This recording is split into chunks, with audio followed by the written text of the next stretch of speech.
Surprise, bitches.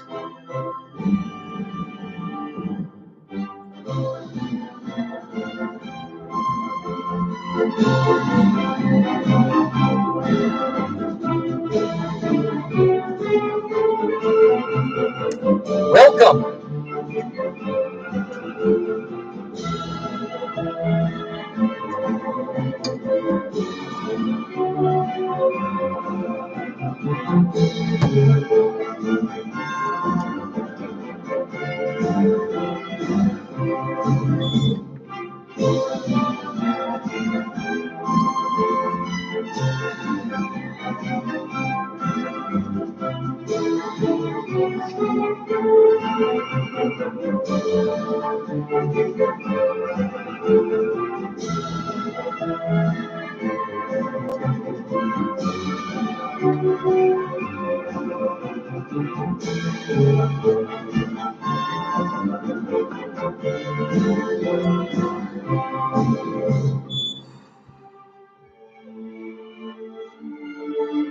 Happy New Year.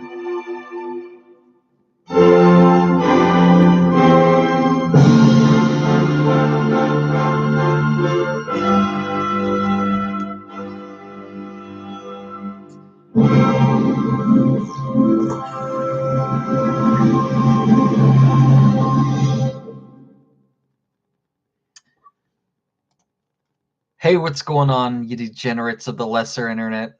Welcome back to my living room and gaming channel, where I hope... It's been so long. What do I hope? I forget what I fucking say. I'm 40 now, so fuck. I want to try to get this done before the actual New Year. So once I get going, I'm gonna kind of rapid fire them. When haven't I said that, though? When haven't I said that? Man, it's been a while. It's been a while. Just wanted to let everyone know I'm still alive. I'm still okay. I'm doing all right. I'm doing all right. Been working out. I say that all the time. I've been working out. No, I have been. I've been going for runs and shit. Still keeping up the diet. Let's pull this up.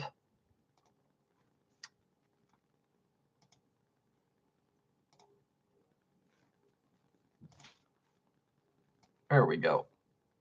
There we are. Start all the way at the bottom. And even the YouTube interface is different from what I remember. Get the weirds out. Let's get the goddamn weirds out. I hurt myself, I think, the other day. I have some sort of, can't really see it, some sort of like problem in the side area here. I can't even like sleep on my side. I think it's, well, I don't know what the fuck it is. I had McDonald's for the first time in like a year yet last night. It could have been that. It was probably that. Could be stress. I did something kind of fucked up. It's been stressing me out, and so maybe it's that. I don't know, but it seems to be going away. Whew. Got the sugar-free. All right, well, you didn't click on this to watch me fart and all that stuff. A little bit balder than I used to be, but whatever. What the fuck ever. A little bit more gray. Game of the year. So I haven't been filming. I haven't been doing all that shit. But, I've been poking around on the internet, pissing people off, playing fucking games, fucking bitches, and all that good shit. Drink.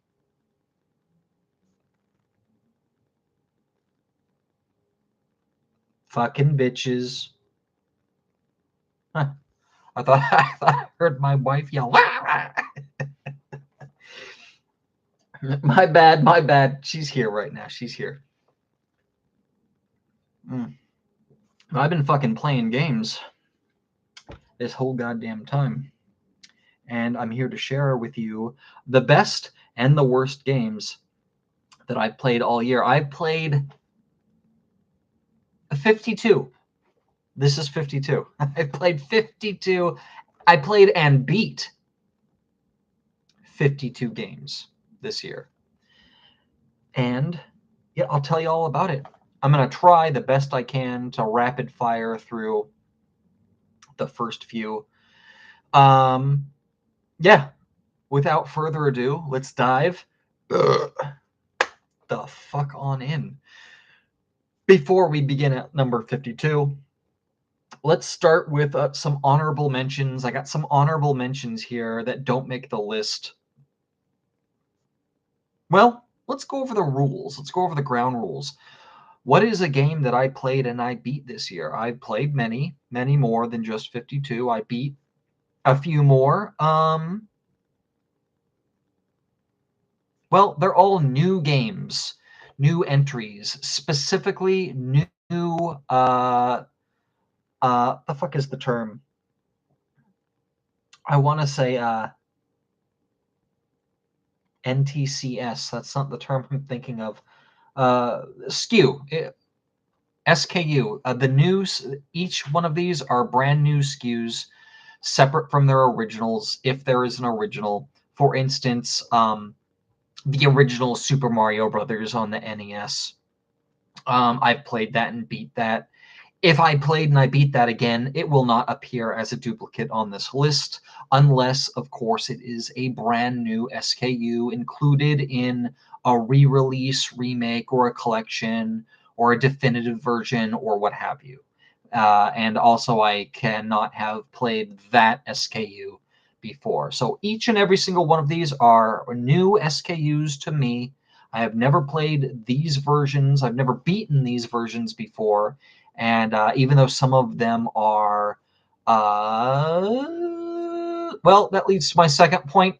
A lot of these are remakes and remasters and part of collections. And I mean a lot. I say that I'd probably play more remasters and remakes than most. This year I did a lot. I mean a lot. 1, 2, 3, 4, 5, 6. I don't know if that's a re-release or what. 7, 8, 9, 10, 11, 12,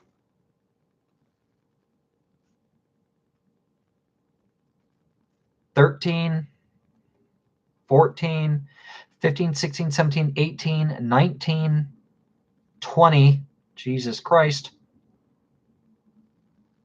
21, 22, 23. Literally half of the games on my list of 52 titles are remasters or remakes. Yeah, I got some explaining to do.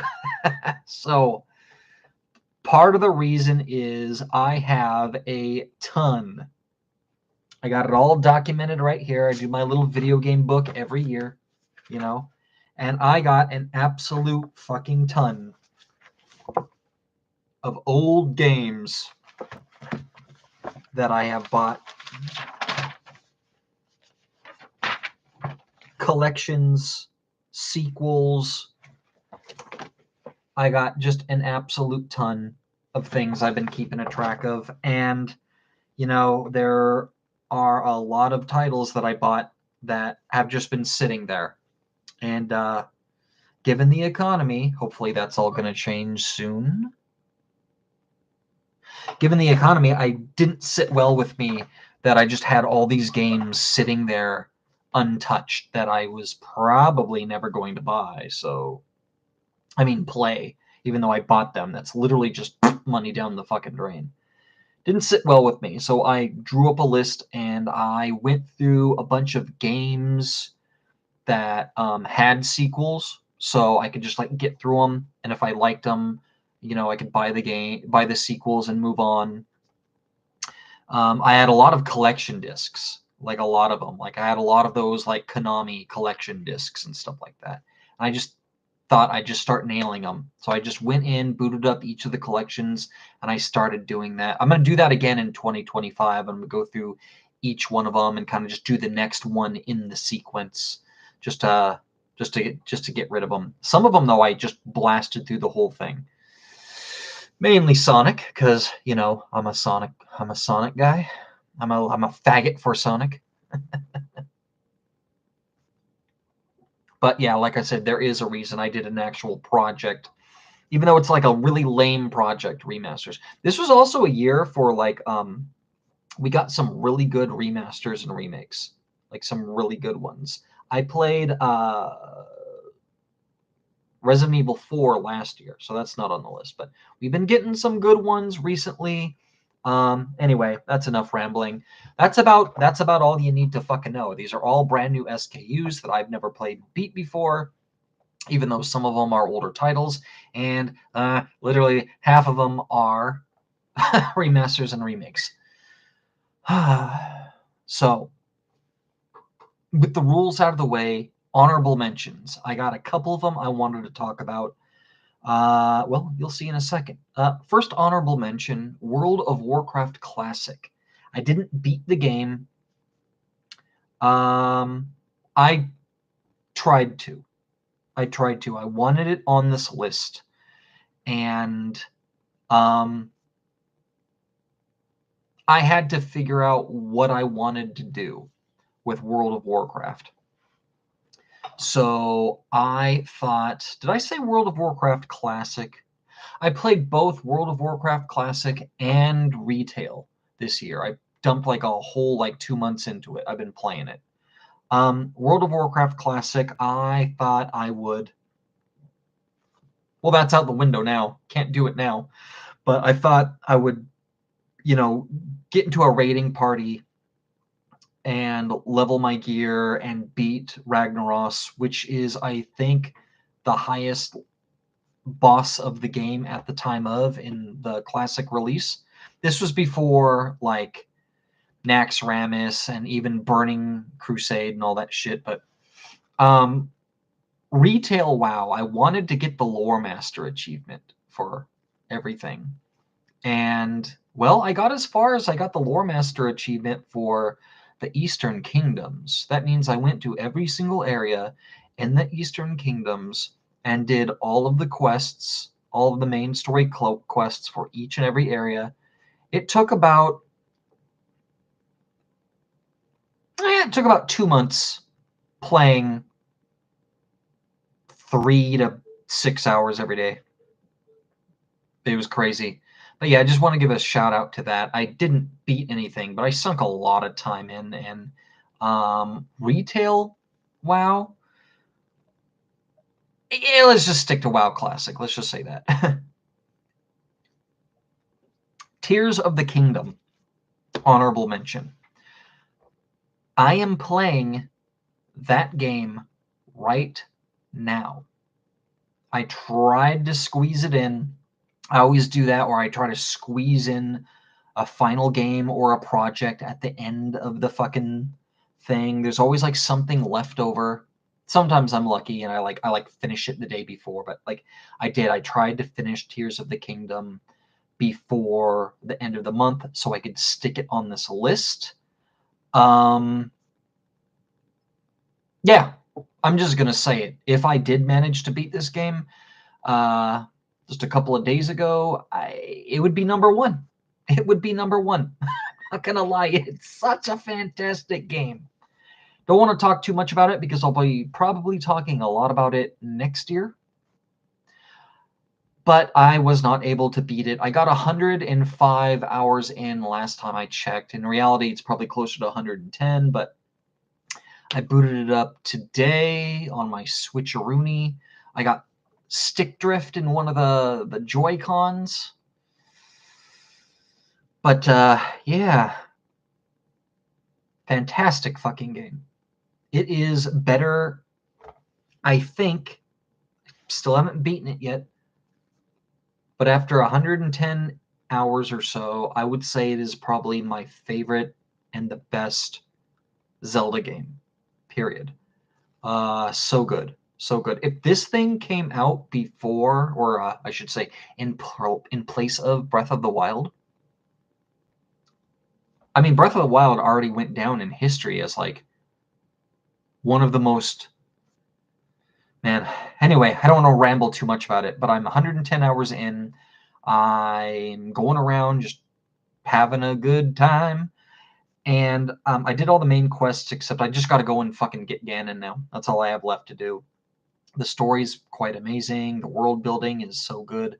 I'm 110 hours in. I'm still finding new shit. Like, I just fucking found a fucking treasure chest buried in the ground, and I went to use my power to pull it up, and when I did that, it was attached to the head of an Octorok. I think they had this in the last one, but I had totally forgotten about it. I hadn't encountered one of these fucking things until, recently. So this game just throws so much shit at you. I love it. It would probably be my number one. Probably. Unless, like, the ending totally whiffed it.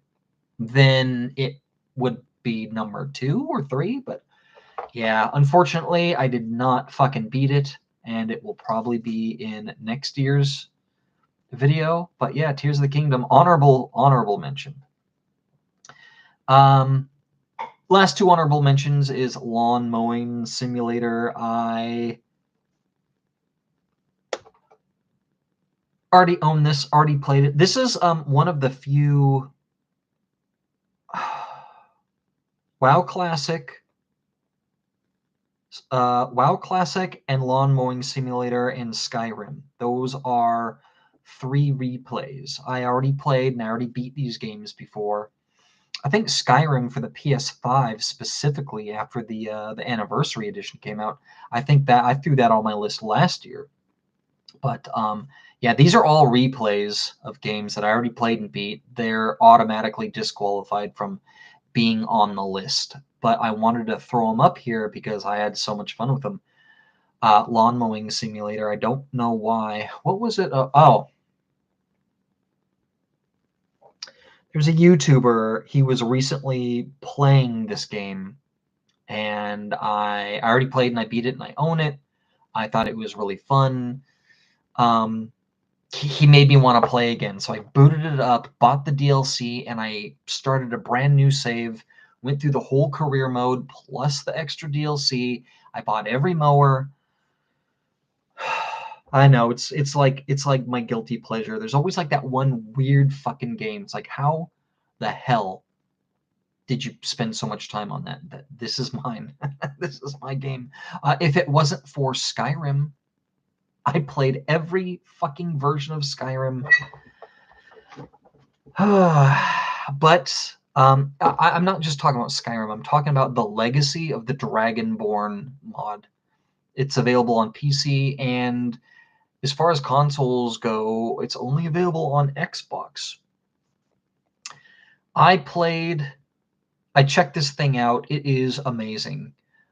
There's a running joke that people don't play Skyrim, they play Legacy of the Dragonborn. It is a mod that, long story short, it is a mod. It has its own storyline, unique characters, new items, new quests, and all that shit, that you'd expect from some sort of expansion. It is like an expansion-sized mod, complete game overhaul, and tons of other mods are compatible with it. Legacy of the Dragonborn essentially gamifies Skyrim. It takes every item, every collectible in the game, and you manage a museum. You're the curator of a museum, and every single thing in the game is put up on display as a collectible. The wooden sword, children's toy, Ysgramor's soup spoon, the fish from fishing, just everything in the fucking game is a collectible and displayed at this museum. There's different sections. It's phenomenal. It's phenomenal. And I played I lost about a month to this. I was playing this. Not once, but twice. I got about over 50 hours in one playthrough, over 100 hours in another playthrough, and then my save got fucked up because, well, I don't know why. It just did. I had a lot of mods on it, and it was unstable, and yeah, I'll probably give it another go at some point, but yeah. Anyway, those were my honorable mentions. Did I play a bad game? I don't think I did. I don't think I played a bad game this year. I'm looking at number 52 on my list, and it's not a great game, but it's not definitively a bad game. Usually I go through working in reverse order. I get through the bad shit, then the okay shit, and then the good shit, then the legendary shit. I don't think, I did it. I beat gaming. I won. I fucking won. I didn't play a single bad game that I disliked this year. I mean, we're cutting it close here at number 51 and 52. But I don't think I would call these bad games. Would I recommend them? No, but it is what it is. So, with that said, number 52, Scramble. Scramble. Oh yeah. I was like, are those gunshots or fireworks? Probably fireworks since it's New Year's Eve. It is, well, already the new year for some people in the world, but for me on the West Coast, it's 9 p.m. So this will probably take me about 3 hours.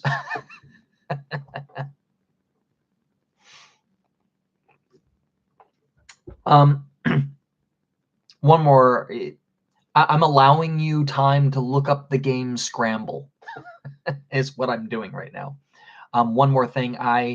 If I look here, just a small spoiler. The top 5 games on my list, in my top 5 list, are all RPGs. So there's that. I got a friend who really into fucking RPGs, specifically JRPGs, and he kind of low-key flips me shit constantly about it. So I thought I'd start playing a little bit more RPGs this year, and glad I did. So there's that. So Cody, if you're watching, go fuck your face. All right, 52, Scramble. It is a arcade game from like before I was born. And I'm 40 years old. I was born in 1984. It's from the Konami Arcade Classics Anniversary Edition. I bought that thing for like $5. It has like 10 classic arcade games on it. I didn't really have a desire to play any of them. I don't think I might have played one or two. What did they do? They did like Centipede, right? I think I played that. But no, they're all pieces of history, pieces of gaming history. I thought it would be good for the soul just to have and to maybe try some of them out. And when I was going through my list of games I needed to get through, my collections and whatnot, I threw this one on. I put this one in, and my plan. Sound like I was about to cry. My plan was to play all and beat all of them, and starting with the earliest one in chronological order, Scramble, like in the early 80s, like 1980 or 81 or some shit like that. I don't remember exactly, but this game was, again, I wouldn't call it a bad game, but it is a very, very rudimentary game. I had surprisingly a good amount of fun with it. You basically just survive. You're a little ship that goes through, kind of like a shmup, but you're not really shooting anything. You're just it's defensive. You're just dodging everything. and you go for a high score, and you go through each of the levels until you get to the end, and that's it, until you die. You have to like collect like power-ups to keep your fuel going, and like I said, it's very rudimentary. I'm talking like there's like Pong, and then there's like Pitfall. This is like in between Pong and like it's like asteroids. It's rudimentary shit. I used a guide because I mean, can you blame me? You can't really just play this thing and beat it. I guess people did back in the day, but man, I don't know. I used a guide just to figure out what the fuck to do. I had an okay time with it. I've been doing a lot of that with some of these titles. I use a guide with them. I'm not really a guide type of a person. Like if I'm like Zelda, I have not looked up a guide at all. Well, I looked up a location of something that I already knew was in the game, and I was like looking for it, and I couldn't find it, and I was like, "Fuck it, where is this goddamn thing?" And I looked it up. It was a stable. But other than that, like I figured everything out myself. I figured out all the puzzles, where to go and what to do. I'm sure there's a ton of shit I missed, but you know, I'm having fun just doing it at my own pace. Scramble and other games like this, yeah, not so much. So I looked up a guide for this shit. Fuck it. But a little bit of history lesson there. Number 52, bottom of the barrel, Scramble. Is it a good game? Not really. Did I hate it? No. Good piece of history, but it is at the bottom. Number 51, Under Leaves. Under Leaves is a cozy game. It's not even a cozy game. It's a fucking it's like a Where's Waldo type of a fucking game, but you're like trying to find nuts and berries and bugs and shit in a forest. That's just everything's the same fucking color and everything looks the same, and it was kind of fun. I enjoyed it. I played it because it's an easy 1,000 points on gamer score for the Xbox. I don't know what else to say. There's a lot of these games that are just honestly shitty, and yeah, this is a shitty one, but I enjoyed it. I actually didn't know it was an easy achievement point game. I got this for my wife. I just bought it when I saw it on sale. She likes that shit. What can I say? She's a fucking chick. She's a hardcore gamer, played and beat Elden Ring, but she still likes shit like this. So I got it for her, and I thought it looked okay enough for me to try, and so I did that. I definitely didn't buy it so she could play test it for me. But yeah, number 51, Under Leaves. Number 50, this is probably the first legitimate game on this list that you'll hear, and it's all the way here at the bottom, and that is Lego 2K Drive. Again, not a bad game. Obviously, I enjoyed it more than the previous two, but I don't recall any performance issues with the game. It actually blisters. You know, I'm playing on the Series X, and it was pretty high demanding. I remember the fucking fan going off the fucking hook. It looked pretty enough. It drove well enough. It's like this open world Lego game, but you're racing, and you do like it's basically Forza Horizon, but Lego. Lego Forza Horizon, we'll say, but just not nearly as fun.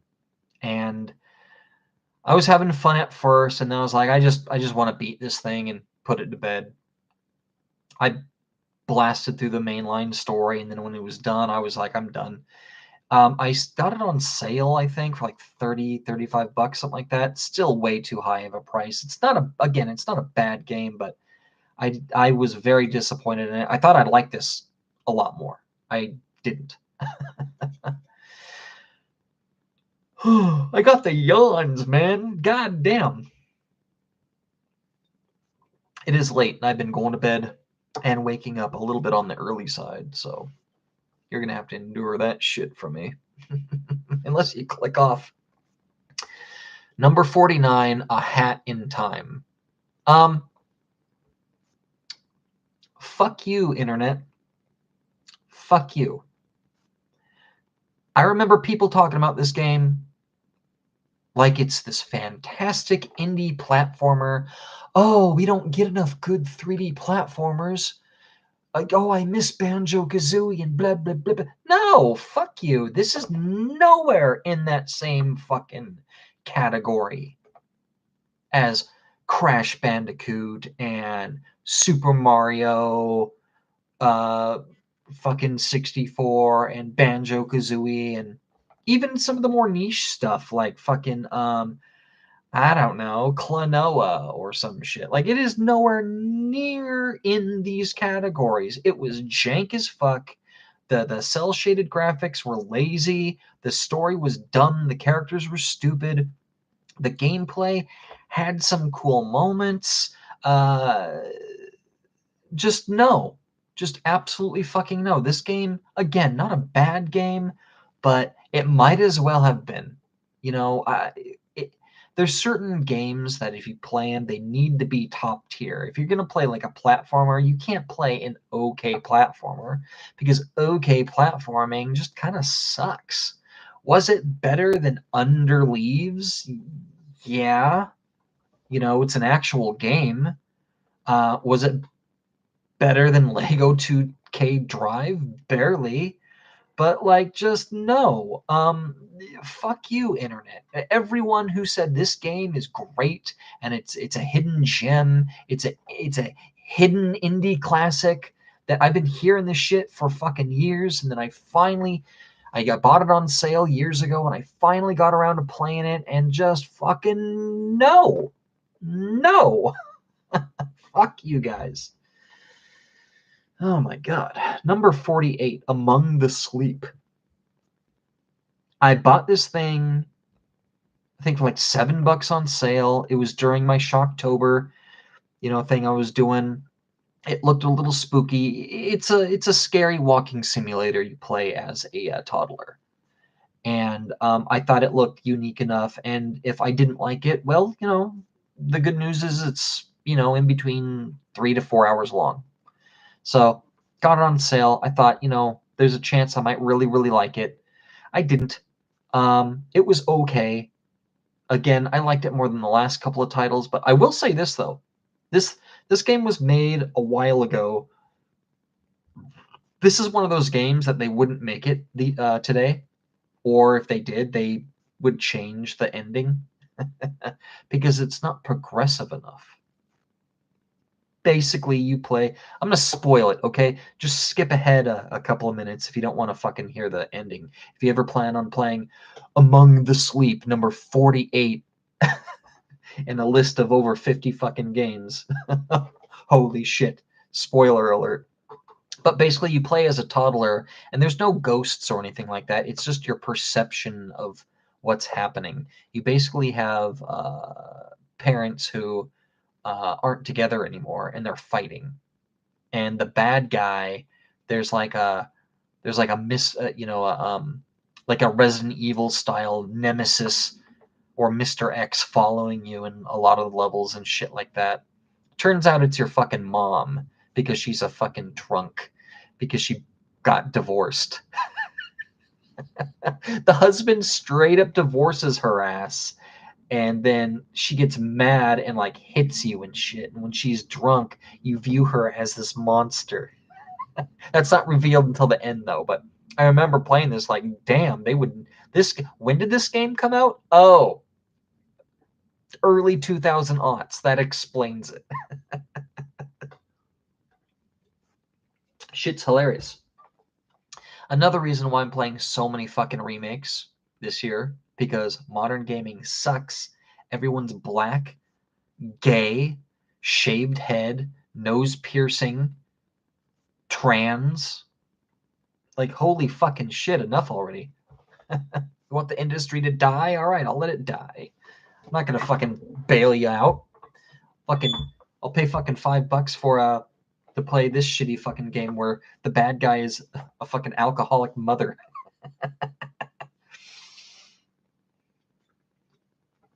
Number 47, Contra. As in the original Contra.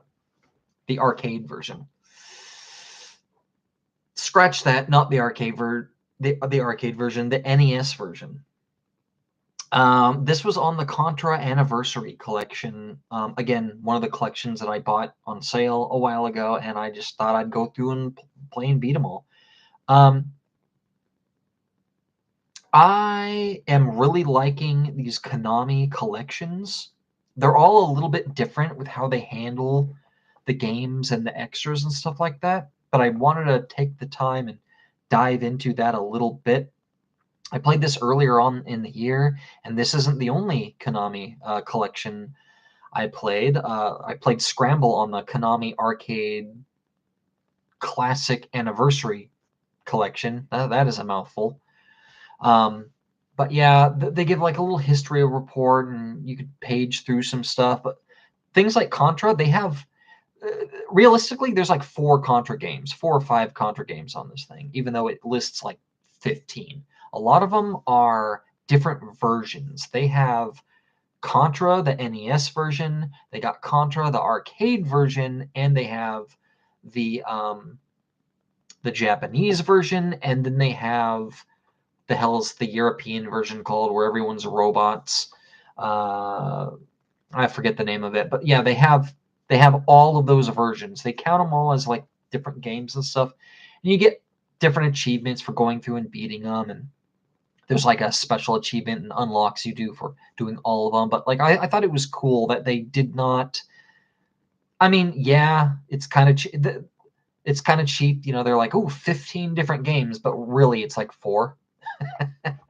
But still, nonetheless, they didn't have to put fucking 5 versions, all of them in all the game, you know, in this collection, with all the glitches and the exploits in them, with compatible save states, and they give you all this fucking like artwork and history that goes with it. I thought that was really cool. And let's be honest, I paid $5 for this thing. Is this thing worth $5? Abso-fucking-lutely. Is it worth 60? Depends on how much of a Contra fan you are. But $5, abso-fucking-lutely, it's worth it. Lego 2K Drive, is that worth $30? Hell no. So, you know, it is what it is. Paid $5 for this thing. Again, for that little piece of history. I remember going over to my mom's friend's house. Jackie, who she's still on my Facebook. She's an old woman in a wheelchair. She had a stroke. Her sister died like last year. Her name was Kim. She was hot as fuck. I remember jerking off to her when I was a teenager and shit like that. But fucking Jackie's still alive. At the time of, she was married to a guy named Rob, One Nut Rob. I think I told this story before, how he fell off of some scaffolding at a construction site. Kind of felt weird, got home, thought he shit his pants. The back of his fucking jeans were all wet with blood because he had fell on some rebar and it went literally penetrated his ball sack. Anyway, they got divorced. I wonder why. No, I ain't trying to talk shit. It is what it is. But when I was little, you know, they were my mom's friend. We'd go over to their house, and Rob had an NES, and I remember he had Contra. Actually, thinking about it now, I think it was Super C, but he had Contra, and he had. Is this Super C? No, this is the original Contra. I got a little confused. There's Contra, and then there's Super C, which is, I think, Contra 2. And then there is Contra 3, which is the Super Nintendo one, which is actually Contra 4. I don't know. It's confusing, but I used to play this and Bermuda. Is it Bermuda Triangle? The Bermuda Triangle. I don't think it's the Bermuda Triangle. I think it's called like Dragon Triangle something. It's the rare game on the NES where you're the boat. Anyway, good times. I had a lot of fun with this one. This is another one. I probably didn't have to, but I chose to do it anyway. Used a guide for this one. I didn't really use a guide. I just watched a YouTube video. I just watched the guy play through a level, and then I just played through the level myself. I didn't really like use it. It really wasn't a guide. I just watched someone play it just so I could know all the tricks and traps. I didn't really feel like, save scumming, which I would have anyway if I died, but no, it was all good. I enjoyed it. Good game. It's all the way down here on the list because I'm not gonna lie.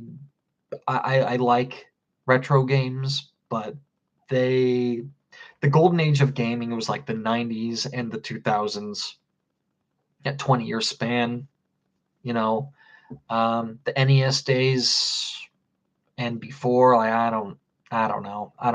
That was when they try to make games as cheap as possible. And what I mean by cheap is I mean the difficulty, because that was a time where you had to dump quarters into games so that the games cheated and were like ultra hard. There was no save states. And I was never a fan of that. Yeah, games were harder. Yeah, I was able to do it, some of them, but like, no, I'm not going to defend that. I'm not one of those NES simps who fucking excuses that era of gaming where everything was needlessly difficult because developers hadn't pulled their heads out of their asses yet, and they didn't know how to make a game that wasn't trying to cheat you out of your quarters, even if it was on a home console. Man, there's a reason why Mario is revered the way it is because finally they stopped doing that and they try to make a game fun. But yeah, Contra, yeah, I enjoyed it nonetheless. Number 46, Klonoa, Door to Phantomile, or Phantomile, or whatever the fuck. This is in the Fantasy Reverie collection. It's just a collection of Klonoa 1 and Klonoa 2 for the Dreamcast / PlayStation. I've heard of them before. What can I say? I'm a sucker for platformers, 2D and 3D alike. This was a very unique game. I had never played it before, and I am glad I played it. That's all I have to say about it. It wasn't spectacular. There was a couple of tough moments.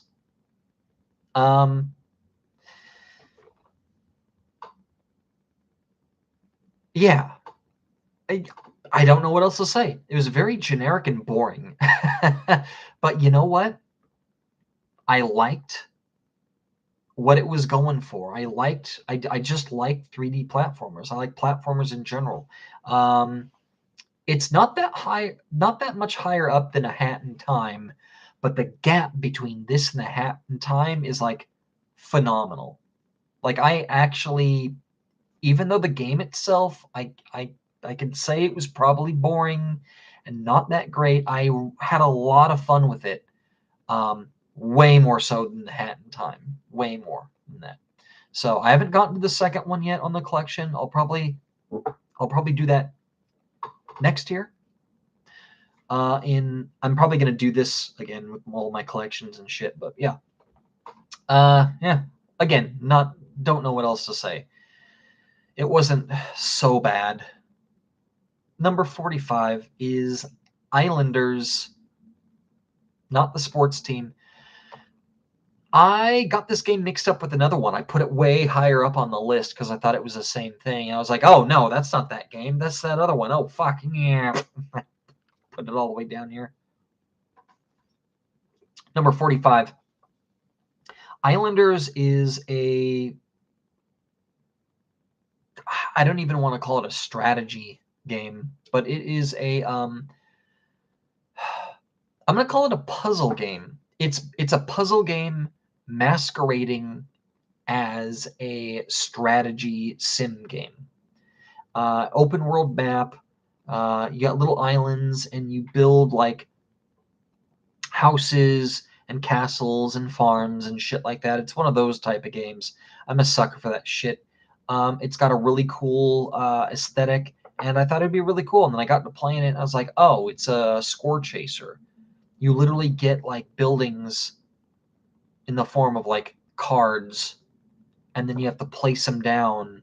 And the board, so to speak, is an open world map. And it's kind of cool, but it wasn't what I was looking for. And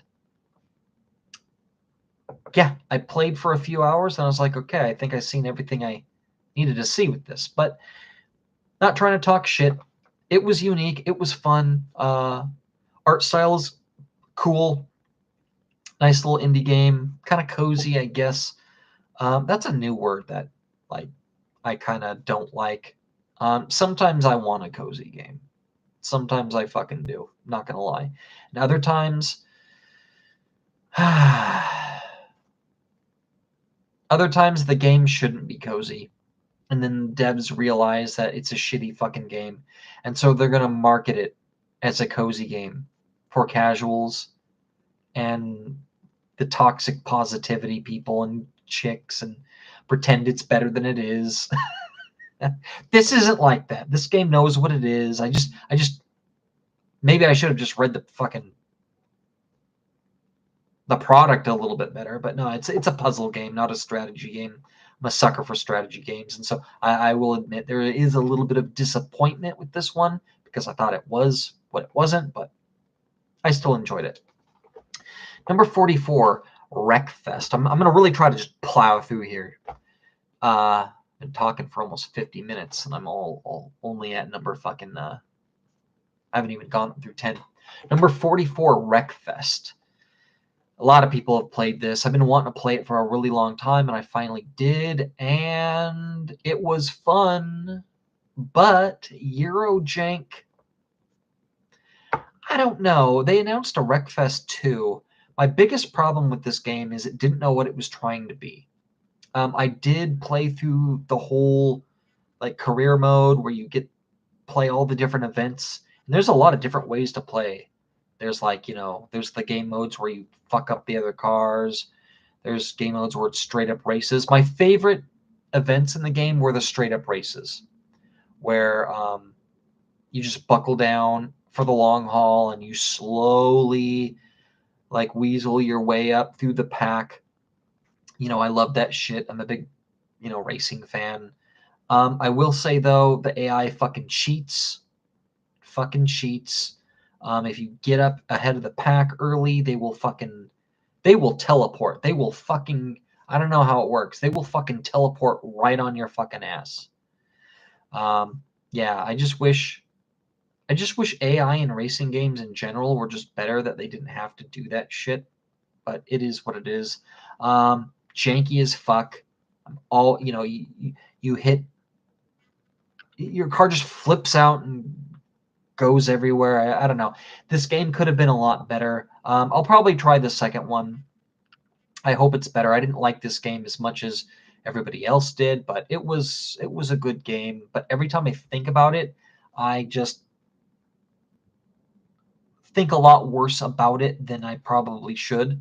Like doing this list, I'm like, when I go to put a game down here, like Klonoa or, something else, I'm like, but did I dislike it as much as Wreckfest? No. So yeah, I don't know why, but like at the end of the game, I just wanted to get through it. I wasn't having any fun with it anymore, but I don't know. It is what it is. I think they try to make just like an actual cool racing game with cool physics. And when all the open world games were coming out, Forza Horizon and shit like that, they kind of kept it like the old event style racing that didn't really catch on, so they had to market it as like a fun party game and online multiplayer and shit like that. Man, the people in the multiplayer for this game are fucking wicked, man. They will fuck your shit up. Where am I at? Number 43, Magic Archery. Free to play game. It's on Steam. And it'll take you about an hour, maybe two, if you're retarded. It'll take you about an hour to beat, and that's it. It's a what are they called? An idle clicker. But it never gets the idle phase. You're literally just clicking and stuff. No, it gets it's an idle clicker. You could play through the whole goddamn thing in like an hour. It's cool. It's pointless. It's short. It's so fucking short. It's so short. I don't know. It kind of doesn't even deserve to be on a list. Literally a 1 hour game. But it was free and it was fun while it lasted. I was prepared to go in for the long haul. I was like, how far does this fucking go? I'm already like crazy powerful and got all these upgrades. Like I was prepared to fucking come back every day for like a month and, like I did some of these other games like Cookie Clicker or some shit. But no, then it just ended. Like, okay, you've done everything. I was like, oh, damn, okay. So very forgettable, but at the same time, the quality is there. The quality is there. I enjoyed it. Check it out. It's free. It's on Steam. It takes like an hour to beat. Magic Archery. Number 42, Stick It to the Man. Stick It to the Man is an old fucking game that I have had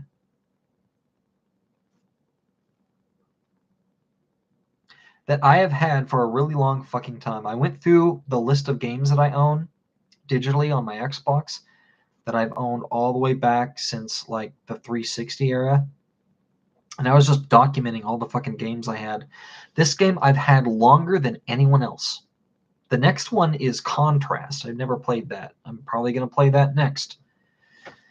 But I hadn't played this fucking thing, and I was reading the reviews. The reviews gave me hope. The reviews sold me. They said it's just a fun and funny game back in the time with good humor. Kind of game is it? It is a very weird... I wish I remember the name of the studio. They did another game. I didn't know they... After I played this, I saw another game on sale every once in a great while.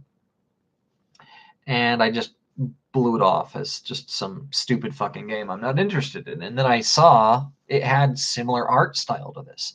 It's the same fucking dev. And so I was like, oh, I didn't know. It's the same fucking dev. Cool. And so I bought it next time it was on sale, just because I enjoyed this one. I enjoyed Stick It to the Man. It is a very weird game. It is a puzzle game. How do I explain it? It's a puzzle platformer. You do some platforming and you do solve some puzzles.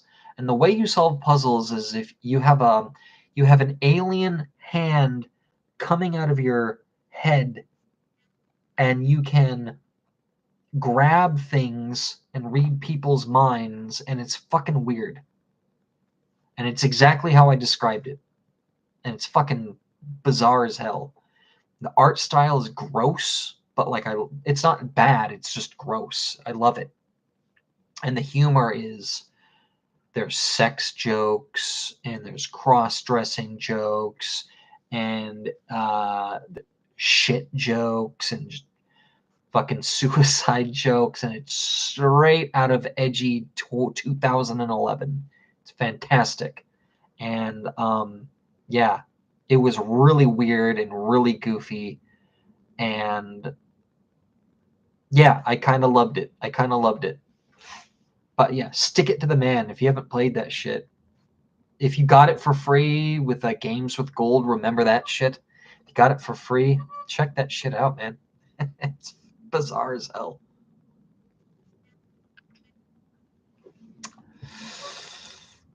Number 41, Teenage Mutant Ninja Turtles for the NES. I played that shit in the Cowabunga collection. This is another Konami, anniversary collection. This time, Teenage Mutant Ninja Turtles. I am probably less excited for this collection than I am, Castlevania or Contra or some of the others. Buck, hold on. Where is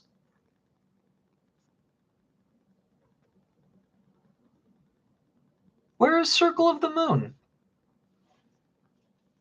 For the, did I forget one? Or did I play that last year? I thought Castlevania Contra. Where in the hell?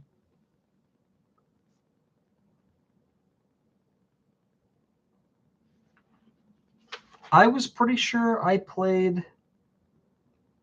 Huh.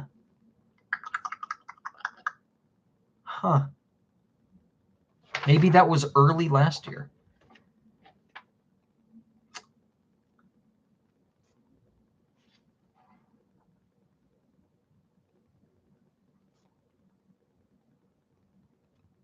What the fuck ever. I thought I played Circle of the Moon on the Castlevania Advance Collection this year. Maybe that was late last year. Doesn't matter. Number 41, Teenage Mutant Ninja Turtles. I got a bunch of these collections, as I've been yammering about. Less excited about the Teenage Mutant Ninja Turtles one because, gonna come clean, not a huge Teenage Mutant Ninja Turtles fan. Not really a fan at all. I was more of a Ghostbusters guy. Give me the Ghostbusters. And all my friends wanted to play Teenage Mutant Ninja Turtles. Fortunately, I was the oldest, so you're gonna play Ghostbusters. You're gonna play the Ghostbusters or else. Fuck you. Nah, I mean, I was a little bitter when I was a wee tot now, but man, yeah, never been a huge fan, but I always liked the games. I watched the cartoons and stuff like that. I actually I didn't own this game. I used to play this at my friend's house back in the day. I mean, way back in the day. I was like 5, or he was like 3. Yeah, we grew up together. He's fucking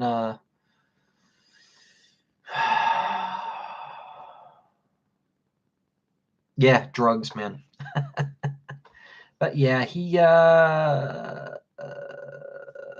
man, sorry. Just thinking of shit. Man, some of these old games, man, when you get to be my age and you play some of these older games for the NES and stuff, it brings you back to the time when you played them or when you first heard about them, and just you relive some and remember some of these moments, and it's wild. Some of the shit is just wild. Like, fucking, I'm getting images of fucking toys that smell like poop because he would fucking pick his ass and not wash his fucking hands ever. And fucking Satina in the kitchen showing fucking everyone her fucking titties. And Corey, with long hair, who has a shaved head now, and some people are dead, and man, sometimes it's really crazy.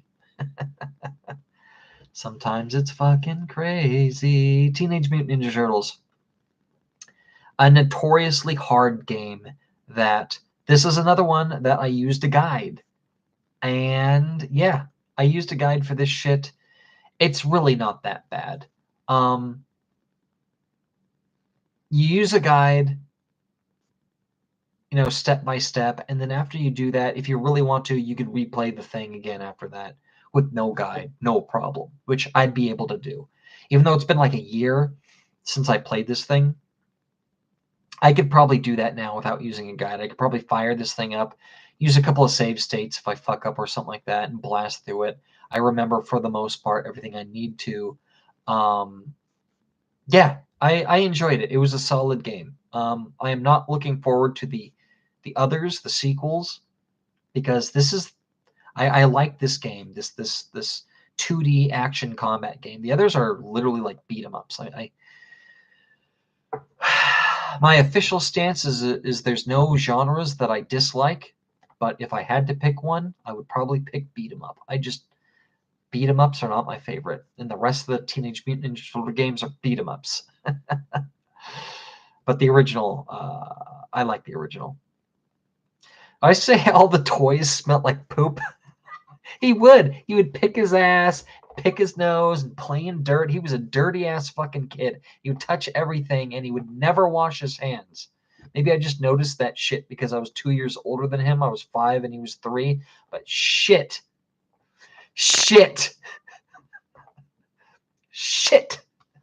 Number 40, Castlevania, the original Castlevania on the NES. Again, the Anniversary Collection. Same story as the others. I forgot to mention real quick with the last one, the Cowabunga Collection that I played TMNT. That is probably, it's the newest one, but that has like the best extras in it. Just it has actual photos of the official merchandise, the toys, movie spot posters. It has the actual commercials in it. It has the comics. It has fucking everything in it. Fucking nuts. Fucking nuts. Number 40, Castlevania. Again, another one I used a guide. I could blast through it now without one, now that I know what to do and everything. But I had a lot of fun with this one. Yeah, it's old, it's archaic. Proof that, even though I was talking a little bit of shit, a lot of these NES games are really good. There's a reason why I got these collections, and it's because I have, a special place in my heart for them all. And this one is no exception. I really like Castlevania. I hadn't actually beat any of the classic games for them. But no, I did. Got my revenge, went through. I actually beat Scramble. I actually beat Contra.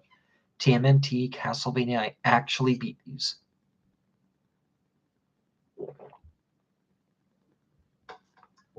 My friend said he went through and he beat a couple of them too, but he didn't use a guide. I'm going to call bullshit on that. There's no way you just fucking casually beat Teenage Mutant Ninja Turtles without using a guide. I mean, technically, I didn't use a guide either, but I watched a blow-by-blow video of someone doing it. But no, I enjoyed it. Now we're starting to get into the list where like I quite enjoyed, these games. I wouldn't call these okay games anymore. I'd actually call them pretty decent games. Number 39, The Glass Masquerade 2. If you remember one of my past Game of the Year videos, I played the first one. This is another one of those cozy, indie, easy games. I got this one for my wife again. I bought one for her, and then the second one went on. We both kind of liked it. This one is actually kind of quality. This is exactly like Under Leaves. Just this Where's Waldo, a bunch of bullshit on the screen, and you have to like find the right thing. But this one, it's literally stained glass, cathedral style stained glass, and you're putting together a puzzle, and it's all stained glass cut in all these different ways. You could rotate the pieces and stuff. It was kind of cool. Pretty high quality, very high quality art, I will say, even though it's just, literally a picture of a stained glass, but some of it's really fucking cool. They got like Halloween and themes and mythology themed like mosaics, and it just looked really fucking cool. You're putting them together and it's really chill. I got no shit to talk about the Glass Masquerade games. I got no shit to talk. I was talking a little shit about Under Leaves, talking some shit about A Hat in Time, Islanders, Wreckfest, even some of these smaller budget games that are just supposed to be fun. But I got no shit to talk about this one. This one is actually pretty fun. I enjoyed it, and really cool art, and it's really chill. Yeah, Glass Masquerade, specifically 2. I like that one more than the first one. Number 2 is higher res, is what it is. The first one was nice, but the second one is noticeably higher resolution, and everything just pops. The colors, the stained glass was more intricate. Good shit. Good fucking shit. Number 38, Mr. Driller in Drill Land. I have never played a Mr. Driller game before. This was my first one. Did I buy this, or was it like free in like the free play days? I want to say it was free. Microsoft did like a free play day thing, and they do it every once in a while. And I think I looked it up, and I was like, oh, you could beat this thing in like 2 hours. This is a hard one. This is okay. So, what game was it? Okay, so Islanders back at number 45. I said it was a puzzle game masquerading as a strategy game. This game is a 2D platformer masquerading as a Tetris-style puzzle game. The setup is like a Tetris-style game, but you're playing as a person, got a little bit of Dig Dug in there. It's fucking weird, dude. It's fucking weird. I don't know how else to say it, but it was very cool. I enjoyed it. Like I said, I never played a Mr. Driller game before. I don't know if the others are like this, or if they're excuse me. I don't know if they're like this, or if they're like, you know, more of a puzzle. I don't know. I don't know. But this was actually kind of fun. There was a story mode. There was different levels, and you could use the different characters. They have different like powers and stuff. I enjoyed it. I really did. Number 37 is Murder House. Murder House. This is, I wish I could remember the developer behind Murder House. They do a lot of games, a lot of like campy 2-3 hour games. They have, the coolest thing about them are, well, they're horror games. They're bloody and they swear, and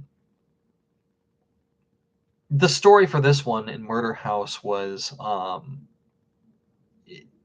an old house that used to be a killer's.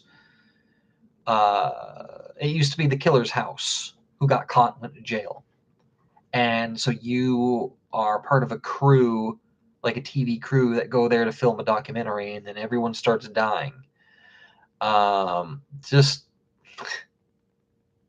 it is what it is. My nose is fucking plugged up. Sound a little nasally. Yeah, it had PS1 style graphics. There's a ton of filters you could fuck with, and it was fun. It was Resident Evil. If Resident Evil was shrunk down to a 2-hour experience, I didn't hate it. I thought I would. I thought I'd be like, oh my god, I'll just force myself to play this thing because it looked kind of fun. For Halloween, I was doing my Shocktober, and it was a lot of fun. It was a lot of fun. I was planning on drinking and playing through it because I thought it would be more of a walking simulator. But after one drink, I was like, I'm going to slow down because this is actually fun. I actually want to play. And you actually had to play. It wasn't a walking simulator at all. It was very short, though. Like I said, Resident Evil, specifically Resident Evil 1 and 2, but like shrunk down to like a 2-hour experience, maybe like 4 hours. Crazy shit. And this game is dark. And by dark, I mean I found a underground torture chamber for children, and their bones were still in there in provocative positions because they were splooshed to death. Shit is dark. Shit is fucking nasty. But yeah, the game was kind of cool. I'm definitely gonna buy another one and play that during Shocktober 2025. This is apparently the best one. There's a gas station one that looks fun, but they're all very campy. It was a lot scarier than I thought. I thought it would be like a gimmicky thing. And don't get me wrong, the whole PlayStation 1 graphics thing is a gimmick, but like PlayStation 1 first person with the fucking sound and the music, shit was legit scary, especially if you're playing like alone in the dark. I started it up and I let my wife play through the very first like prologue chapter. Shit was cool. Murder House, check it the fuck out. Number 36, A Little to the Left. This is that puzzle game that was like free on Game Pass. It debuted on there for a little while. I don't know if it's still there, probably not. I saw the trailer and I thought it looked kind of cool and I liked it. I don't know what else to say. It's a puzzle game where you are rearranging things in order, and the puzzle is to figure out what order to put them in the first place. Not putting them in order, but to figure out what order the game wants you to do it. Like, it'll just throw a bunch of fucking, like, nuts and bolts on the fucking screen. And then you have to figure out, you have to arrange them in order from tallest to shortest. But there's, like, other ways you could beat the level by, like, rearranging it by, like, the shape of the fucking, the head of the bolts. But it doesn't tell you what to do. You have to figure it out. And it was kind of cool. And there's this weird story with a cat in the background. I don't know. Definitely one of these cozy games, but I had fun with it. It was a breath of fresh air. I liked it a lot more than I thought I would. I thought it would be pretty short and kind of fun. It turned out to be really fun and a lot longer than I was hoping for. So, yeah, A Little to the Left. I liked it. I LOL'd. Number 35. I keep checking the screen. Number 35 is 13 Remastered, Roman numeral 13, XIII. That cel-shaded game on the GameCube. It was one of the Capcom 6 or some shit. They were supposed to make a bunch of games exclusively for the GameCube. I think Resident Evil 4 was part of that. Some of them didn't even come out. There was like Resident Evil 4, Project Number 3, which I bought and I played that shit. I enjoyed it. 13 and a couple others, but yeah. I was told this was a pretty good game, and it was. It played like if I had to describe the gameplay, I would describe the gameplay like I wouldn't say modern day, because this game isn't modern. It's literally in the GameCube PS2 generation. But I would describe it as a generational leap in gameplay from that of GoldenEye 007. Like they literally had GoldenEye in mind, and then they made a new game inspired by that with modern hardware at the time. And they came up with something like, 13. It had its own spy story, obviously not based off of, James Bond, which, by the way,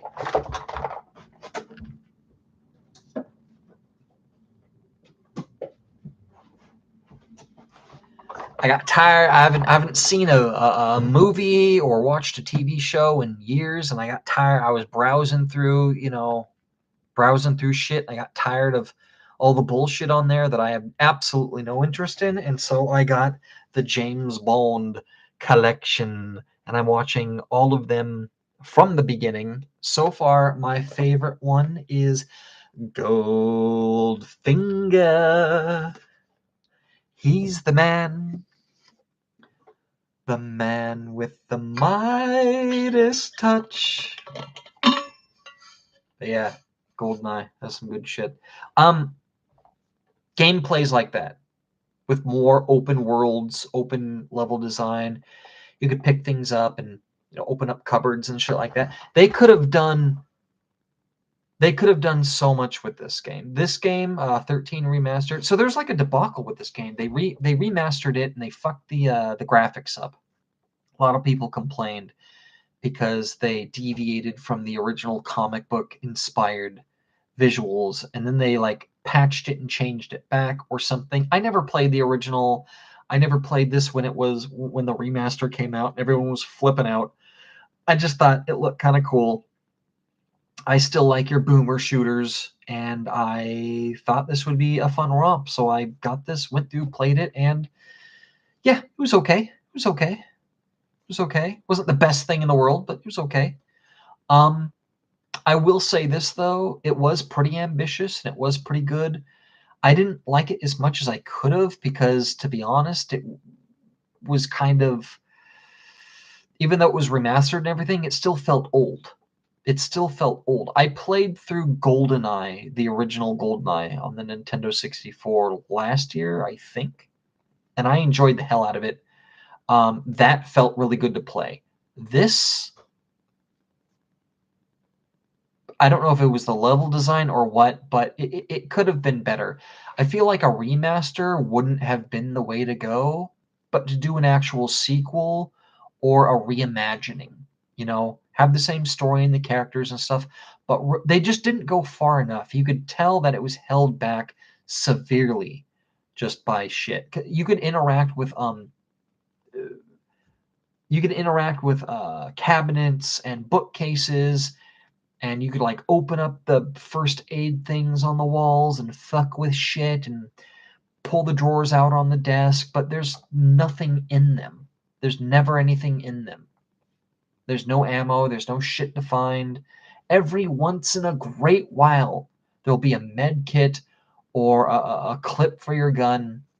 But other than that, it's just there to be there.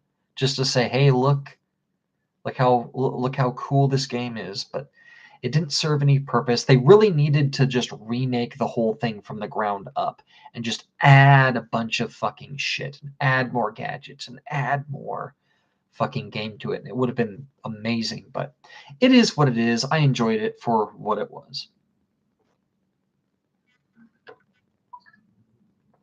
Number 34, Call of Duty Black Ops 6.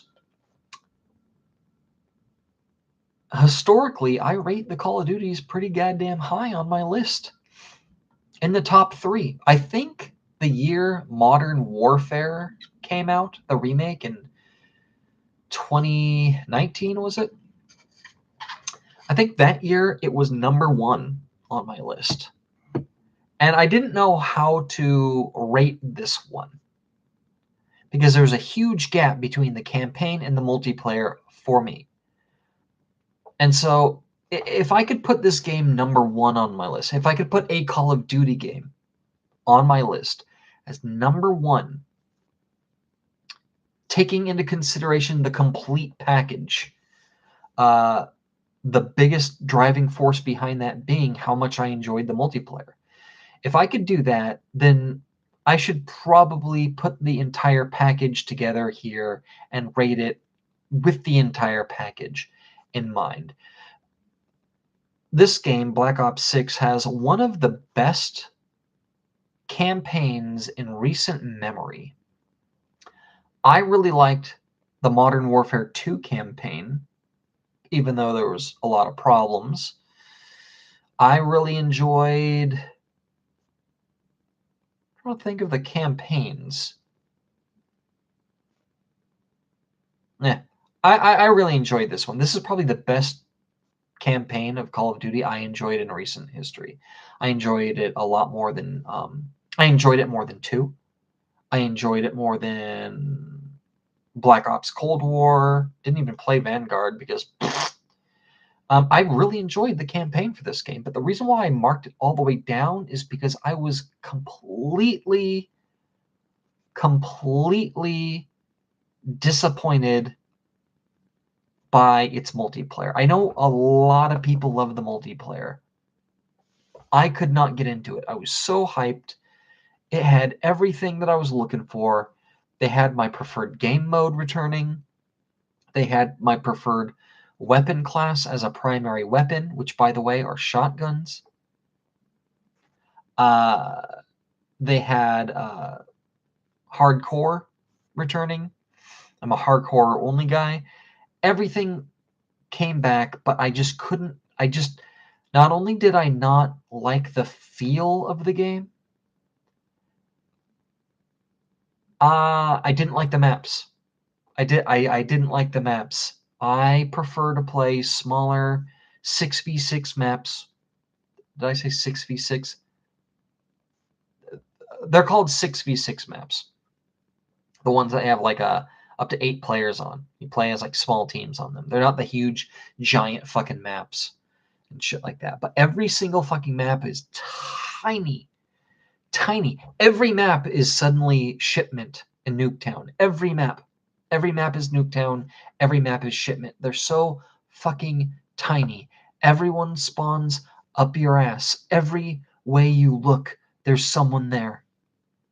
And it's kind of not fun. I always enjoyed the larger maps, specifically the larger 6v6 maps of the Call of Duty games. And people started to complain that the maps were too big, and I never thought they were too big. It really rewarded the player who got to learn the map and learn the layout and learn the game. You knew all the hidden nooks and crannies. You could pick off all the campers because you know all the spots. You could go from here and there, play like little games of cat and mouse. You could play little micro games where it's you versus another player who's always kind of in the same area. It was fun. It was fucking fun. And with this one, just I put in a good, I don't know, 24 hours of game time playing the multiplayer alone, and just every single match was the same. You respawn, you die. You respawn, you die. You respawn, you die. And I never felt like I was getting better.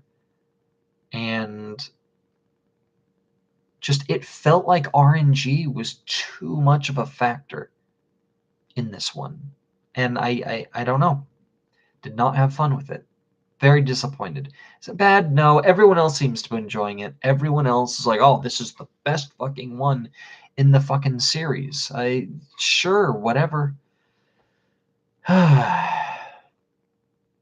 Yeah, so with the complete package in mind, multiplayer and single player, yeah, I rate this one pretty middling here on my list.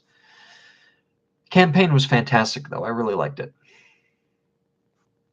Number 33, Doom 2. This is from the Doom plus Doom 2 collection. I'm trying to look this up to figure out what the fuck is it called. It's literally called Doom plus Doom 2. And it is... Well, I love Doom, and I play the remakes every single time they come out, the re-releases.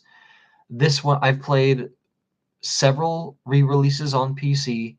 I played the one on Super Nintendo. I played the one on the 360, PS3, Xbox One. I played it again with the Series X patch, and I played re-releases and ports and all the time. I've always liked the original Doom more than Doom 2. Just a personal preference, level design and whatnot. But in this collection in specific was phenomenal. Yeah, I could have fucking played it on PC with mods and shit like that, which I have in the past. But this one, for a console experience, you have the high res. They didn't like remake it or anything like that, but just you have just this crisp, ultra high res, 120 frames per second with the remastered soundtrack. Oh my god. The remastered soundtrack in the Doom and Doom 2 collection is fucking banging. Probably one of the best re-releases ever. I don't remember why I put it in. I was like, fuck it, I'm bored. Doom again, I guess. And then holy shit. And then you have all the extra episodes and stuff on top of that. Fantastic collection. But Doom 2, number 33 on my list. Number 32, Blasphemous. Blasphemous, excuse me. I just ate. My wife just made a shit ton of chicken wings. I'm all belching and farting and shit like that. My nose was runny for a second. It was hot. My fault. I made the sauce. But number 32, Blasphemous. A lot of people. I gotta be honest. My first impressions of this game before I played it were that it was a shitty indie game that looked pretty. Couple of games kind of fit that bill. Don't really want to name names, but this kind of looked like it. A lot of people said, yeah, it was pretty cool, but a lot of people say it was bullshit too. Didn't really know what to believe. Having played it, the people talking shit were just people who don't like hard games. This game is absolutely up there with the likes of Hollow Knight and Celeste and just all of these platforming greats. You know, this one obviously has a little bit of combat with it. It was great. I had a lot of fun with it. I wouldn't describe it as a 2D Dark Souls like a lot of people do. I mean, in tone and theme and gameplay, sure, but not with difficulty. I one-shotted so many bosses in this game. It really wasn't that difficult, although there were some difficult moments.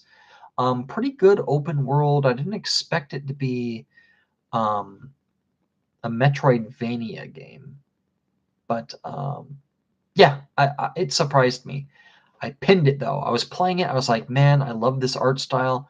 I bet you they are Spanish from Spain. I was like, I bet you. Just something about it reminded me of Castlevania, Lords of Shadow, and Lords of Shadow 2 specifically. The dev team, Mercury's team, they're the ones that did the new Metroid games.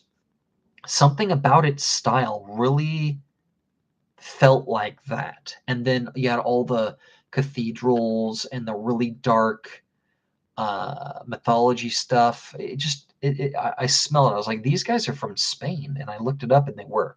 So winning. Yeah, I really like Blasphemous. I already got Blasphemous 2. Probably gonna play that next year. I enjoyed this game. Number 31, Crisis 2 Remastered. I played this after Crisis 1 Remastered, which is higher up on the list. Spoiler alert. But yeah, Crisis 2 Remastered. I always thought I liked Crisis 2 more than Crisis 1. I'll tell you what fucked me up. The first time I played Crisis... Well, first of all, I played Crisis after I played Crisis 2 and 3. And the version I played was the 360 port, which is notoriously bad. I got the entire remastered trilogy for like $10. I said, fuck it. If I ever get bored, I can just replay a boomer shooter. And I popped in Crisis 1. And I always thought I liked Crisis 2 better, and 3. Apparently I was wrong. Apparently I was wrong. Oh! I got a viewer. I got a fucking viewer. What's going on? I've been talking for an hour and a half with nothing, with no one. And then finally, oh, and they're gone.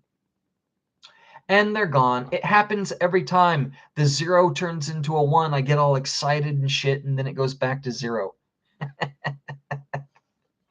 scared them off. Grow some fucking balls. I'm talking to you. I'm not a fucking celebrity. I'm not Tom fucking Cruise. You ain't Katie Holmes, bitch. I'm just a fat 40-year-old sitting at home.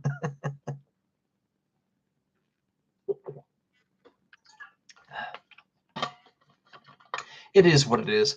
I always thought Crisis 2 and 3 were worse than Crisis 1 because of that horrible port I played. Having playing through them, by the way, I only got as far as Crisis 2. I didn't play 3 yet in the remastered collection. But I replayed Crisis 1 remastered, and then shortly after that, I replayed Crisis 2 remastered, and Crysis 2 Remastered was fun, just not as fun as the first one. I think I will give it to the first one, but I did enjoy Part 2. I really liked... I was impressed with the scope of the game. I remember thinking, wow, this... When I first played it for the first time, I remember thinking how huge the game felt and looked. Like, how the scope of it all. It's like, how could they put this on a disc? Like, it's crazy. And I still kind of felt that now. I mean, it's obviously duplicatable easily enough on today's modern hardware, especially this game. They got games that are bigger and more crazy than that. Like, hell, even Tears of the Kingdom is more technically impressive on the Switch than this game is. But still, nonetheless, going through it, I remember thinking like, wow, this is crazy. I liked all the weapons and stuff like that, but I don't know. Gameplay wise, I felt like it was a little too campy, just too campy, just with all the soldiers and the way everyone reacts to you. It was a little too much, and the story was cool, but it got too much. This weird old guy pulling the strings from behind the scenes. I'm trying to help humanity by killing humanity. I don't know, man. I just kind of shut that part off of that part of the game off and just played and just had fun, shot aliens and stuff like that. But I think I enjoyed shooting people more in the first game. But yeah, Crysis 2 remastered, good shit. It's a good boomer shooter if you want to just play it. If I remembered correctly, I enjoyed 3 quite a bit. And so I'm looking forward to playing that.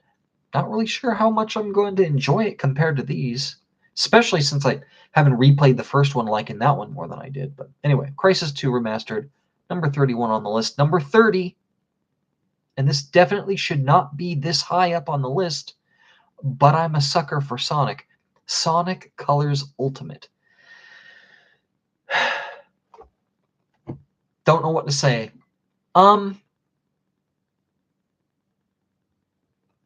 It's not a bad Sonic game. Maybe it is a little bit.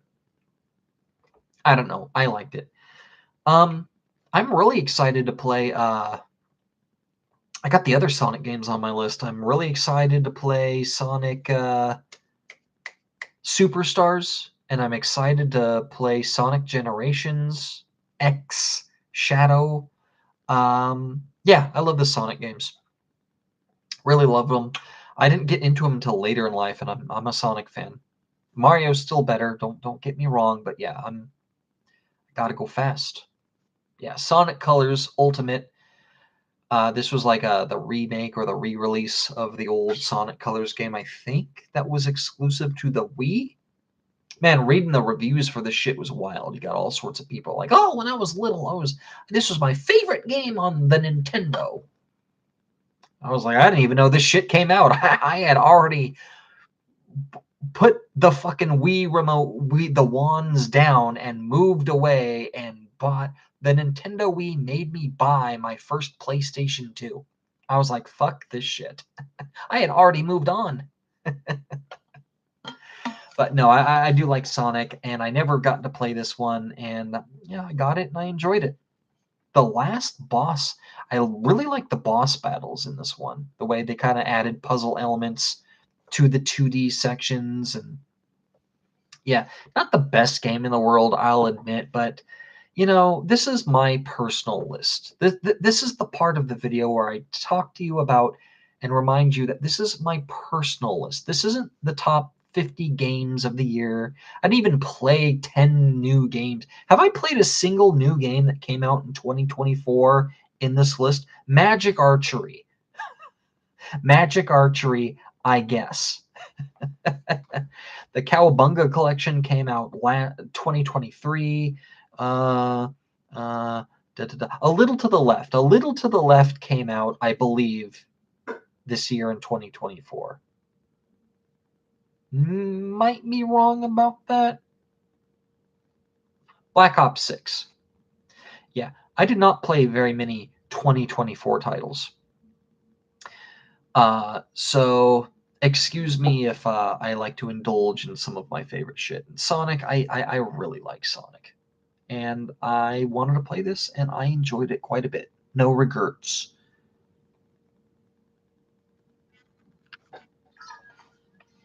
I am running out of liquids here.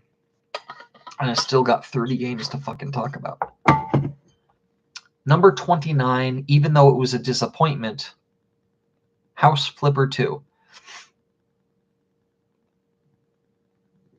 You're like, yeah, no fucking shit. I really like the first House Flipper game, like a lot. A lot. And they improved the mechanics and the way the game works. Tons in this game. It's clear that the game, even though it's a full release, it's still technically in beta. Early access. It doesn't say early access on it. It doesn't say that. They have a promise to continue to update the game, though.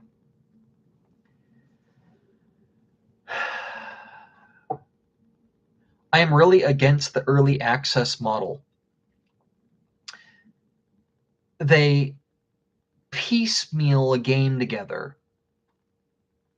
like Frankenstein.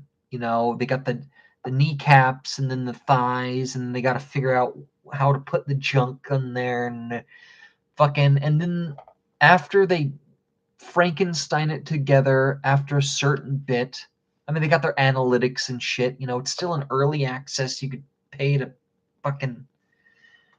But after a lot of times, what happens is after a certain point, when they have enough positive feedback and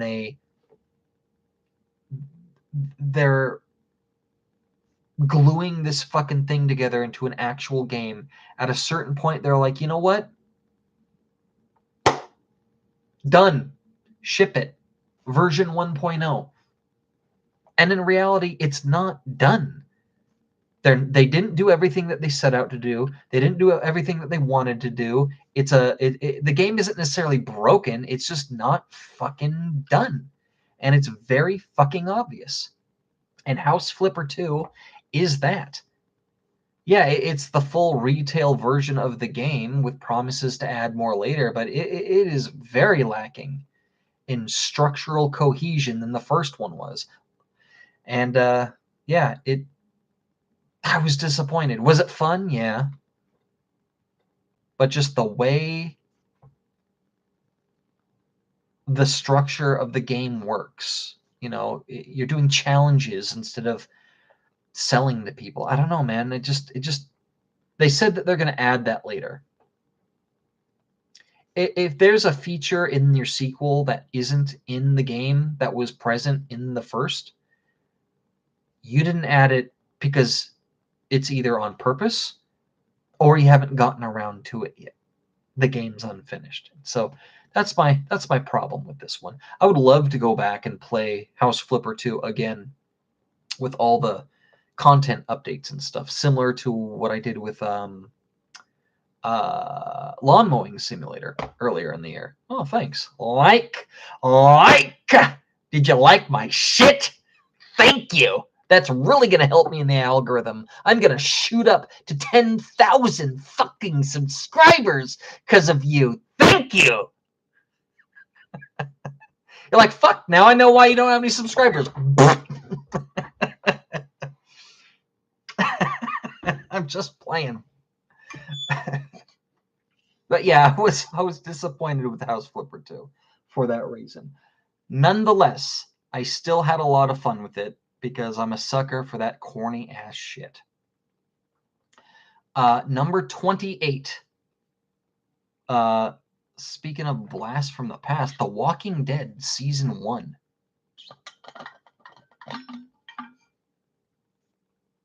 Like I said, new SKUs, all of them, including this one. I played the 360 version, the Xbox One version, and then I played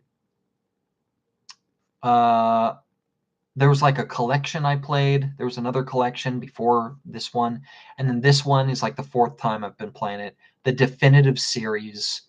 It's got all the games on it, and they updated the graphic style to make it look more comic booky. That's really it. Oh, and they packed all 5 seasons into the same disc with 1,000 gamer score.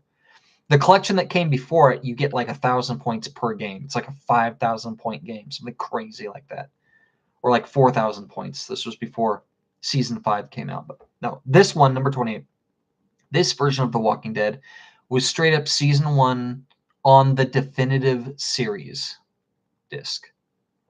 And yeah, I enjoyed it. I hadn't played this one. Like I said, this is like the 4th time me going through and playing it.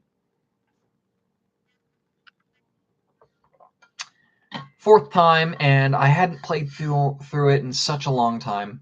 And going all the way back, man, Walking Dead is a thing. It got really big with the AMC show, and everyone was talking about it and watching it. Along with Game of Thrones, and before that it was The Sopranos. Like, everyone was talking about it. Before all that, though, before everyone was talking about The Walking Dead and Michonne and Coral and fucking all that shit. Before what's his name? That one actor that fucking got famous, the fucking midget who acts like he's a tough guy. You know what I'm talking about? No. The fuck is his name? Can't think of it. But before all that shit, before it got fucking popular, there was the Walking Dead video game series, and I loved the shit out of it. Yeah, it's a walking simulator, but damn, it was good. I thoroughly enjoyed going through this again. But naturally, it being the 4th time I've done it, it's all the way down at number 28 on my list. Number 20. Oh, man. Oh, my God. There's 2 of you in here. This is why I got the comments turned off. I don't want to hear it. Go away. I was having fun talking to myself. Now the pressure's on. I haven't been on camera in over a fucking year. I'm just kidding. Come back. No. I'll try to stop with the deviations. Number 27, Stray, the cat game. Surprisingly good. This game is, when I say walking simulator, when talking about The Walking Dead, I mean that literally. It's a walking simulator. And when using that to describe fucking other games on the list here, I say that, literally. But in this case, Stray, it's not literally a walking simulator. It doesn't play itself, but it is very, I don't know, man. It's hard to explain. It is a narrative-driven game. There is a lot of dialogue, talking to people and shit like that. The game kind of plays itself. There's a lot of magnetism, a lot of lock-on, hold left trigger, and you never fall off things, and shit like that. The gameplay is boiled down to just rudimentary puzzle solving. But it's got a little bit of everything. It's an open world. There's different areas. There's narrative story. There's puzzle solving. There's enemies. There's boss battles. And it's got just a little bit of everything. It's not the deepest game. If you're playing this like as an open world game, this isn't the same type of open world as Zelda Tears of the Kingdom or anything like that, or Far Cry 6, but it is an open world sandbox game. There's a lot of side quests and secrets, and game's got a lot of fucking charm, and it's cute as hell. I really enjoyed it. I thought this game was going to be maybe a flashy 6 out of 10. Turned out to be about an 8. I really liked it. I really did. Spoiler, non-spoiler, the cat does not die. If you were thinking about playing this game and you're one of the people who are like, oh, fuck, I can't play that because it's going to fucking die, cat does not die. Swear to God. Don't want to give any other spoilers other than that. You know, you've all seen the beginning where it's separated and it's sad, but no cats die in this fucking game. You could safely play it without any fucking trauma if you're a cat person. No, I enjoyed it.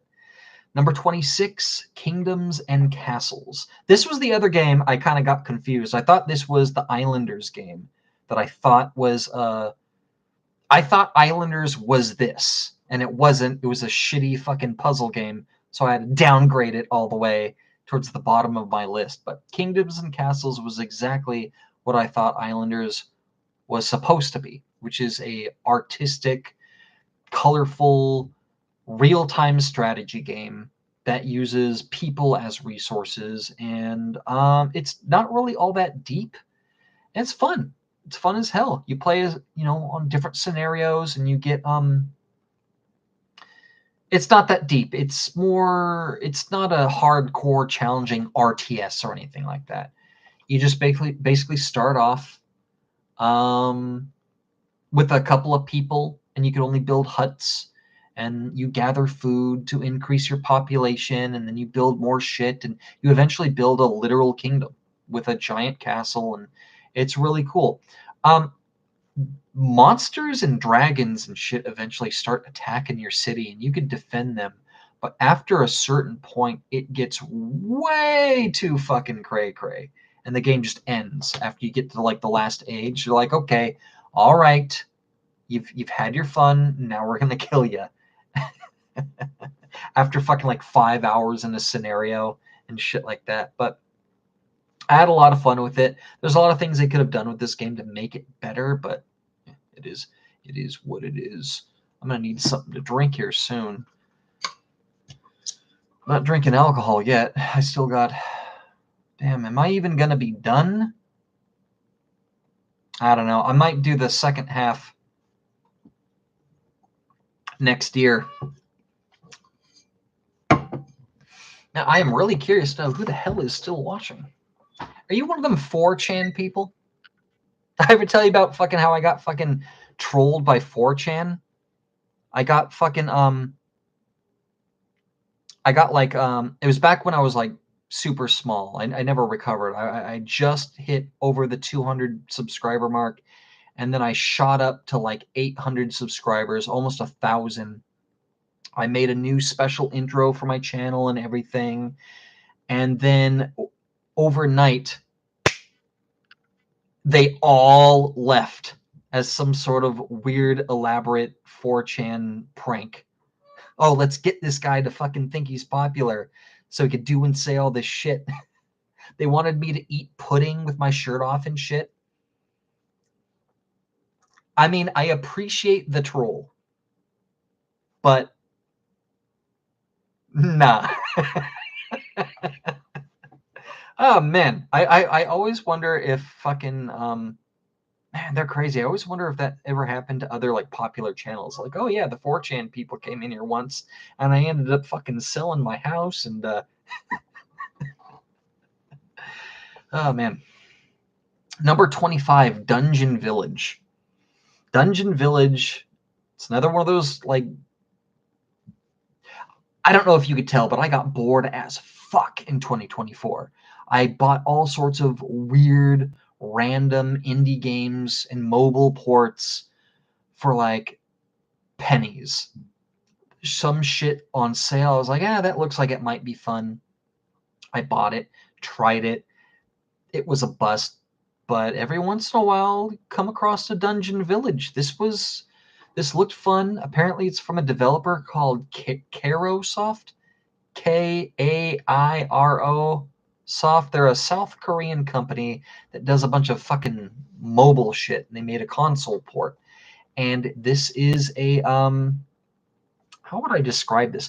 I guess you would say this is like an idle clicker mixed with a Animal Crossing style game with a with an old school RPG skin on it, with all the microtransactions and mobile bullshit completely stripped out of it. And I played this thing for about 20 hours, and I got all the achievements in it, and it was really addictive and fun. You level up all your guys. The main character's name is John Dungeon, and there's different classes. You got a lot of freedom to do what you want. You build shit. And it was just like a perfect blend of like Final Fantasy 1 aesthetics with some RPG mechanics and city building. I had a lot of fun with it. You know, I no regrets with this one. It was a guilty pleasure. I had way more fun with it than I thought I would. Number 24. Let me go get something to drink. Goddamn.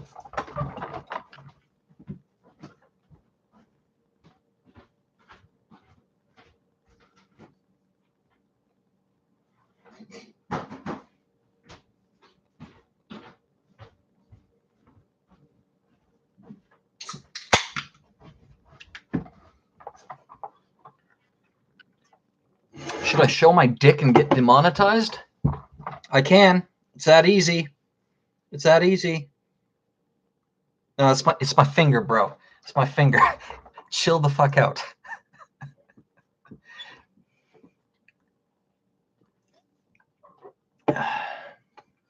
You never know with these smaller channels. You never know when they're gonna whip their dick out. I should too. Scare all the children.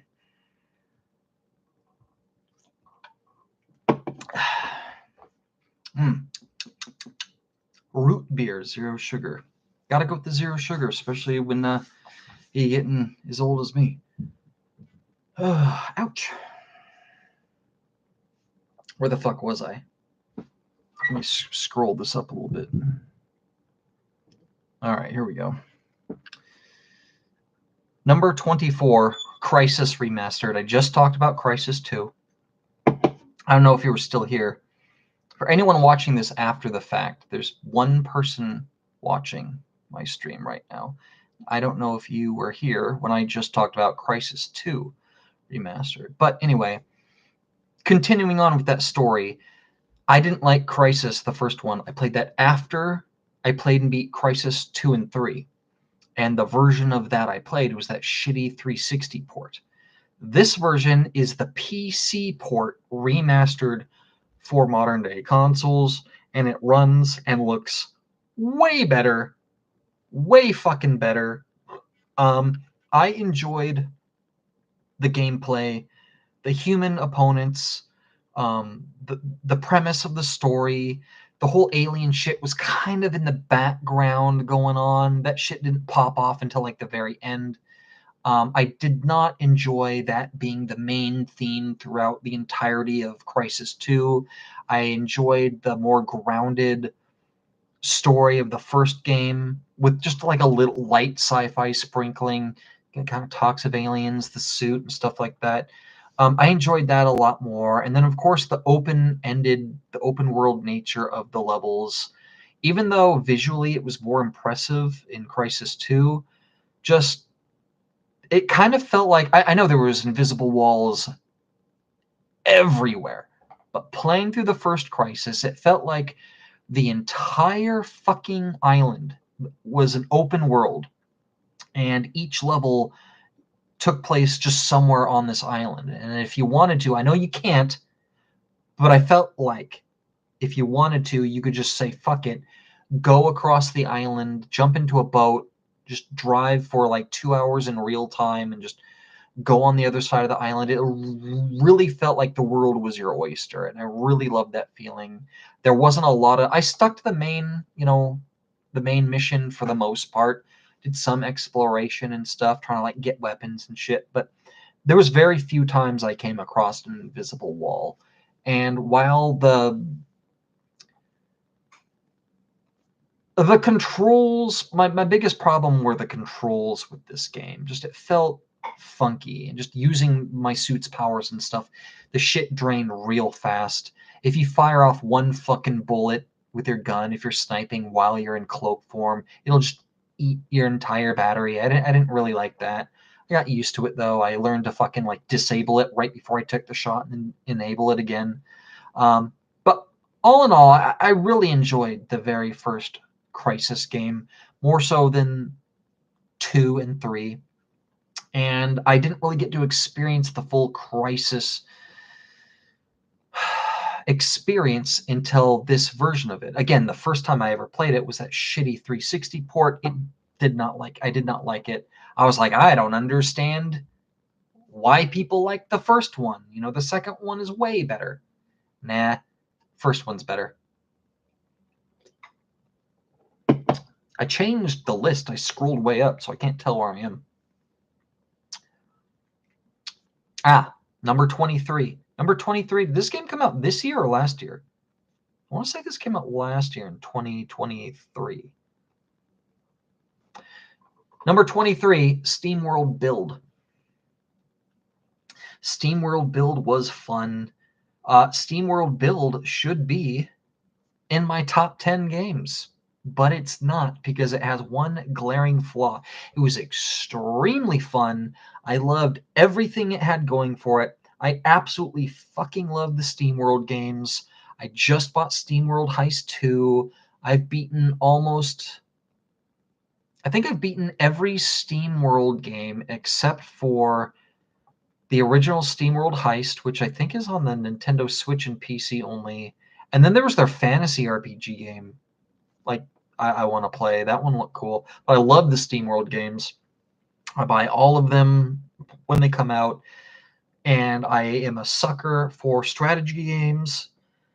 This was right up my alley. You bet your ass I fucking bought and played this day one on console. Where was it? Number 23. Yeah, SteamWorld Build. This should be easily in my top 10, and it would be if it's not for the fact that all the scenarios are the same. I played the first map thinking, oh, I'll just play this one, and then I'll just like go down the line. I'll play the night map, and then this one, and then I'll play that one. It'll be fun, and there'll be like a new story with each one. Nope. I played the first map for a good I don't know, 8 to 10 hours or something like that. I don't remember how long it took me, but I played through it, the campaign. I did all the stuff it wanted me to do, and I won the scenario. I loved going underground in that. It's like two games in one. On the surface, it's a real-time strategy game. You're managing resources and whatnot. And then underground, there's like a whole nother game playing at the same time, both of them simultaneously. You got to switch back and forth between the two. When you're underground, it is an exploration game similar to the old SteamWorld games, like specifically SteamWorld 1 and 2. You're digging and you're digging dirt, and there's bad guys, and it is really cool, really fucking cool game. I love the shit out of it. But after I beat the scenario, I was still hungry to jump in and play the other ones. I started a new map. In the nighttime map, there's like a nighttime one in a different area of the world. I started that up, and it was literally the exact same thing, the same characters, the same dialogue. And I thought to myself, well, that's all right. At least when I get underground, the randomization, I'll have fun doing that. No, the same exact build of the underground. It wasn't randomized at all. I was like, that fucking sucks. I bought this fucking game. I enjoyed it, but like it was literally like one level. One level that, took me about 10 hours or so, but that was a little disappointing. But yeah, fantastic game, but I was pretty bummed out that it was just one scenario. I don't know if they patched it later or whatever, but that's why that's all the way down at number 23. Man, I got like an hour and a half before it's got to go wake my wife's ass up. Get the fuck up, bitch. It's fucking New Year's. Have a drink with me.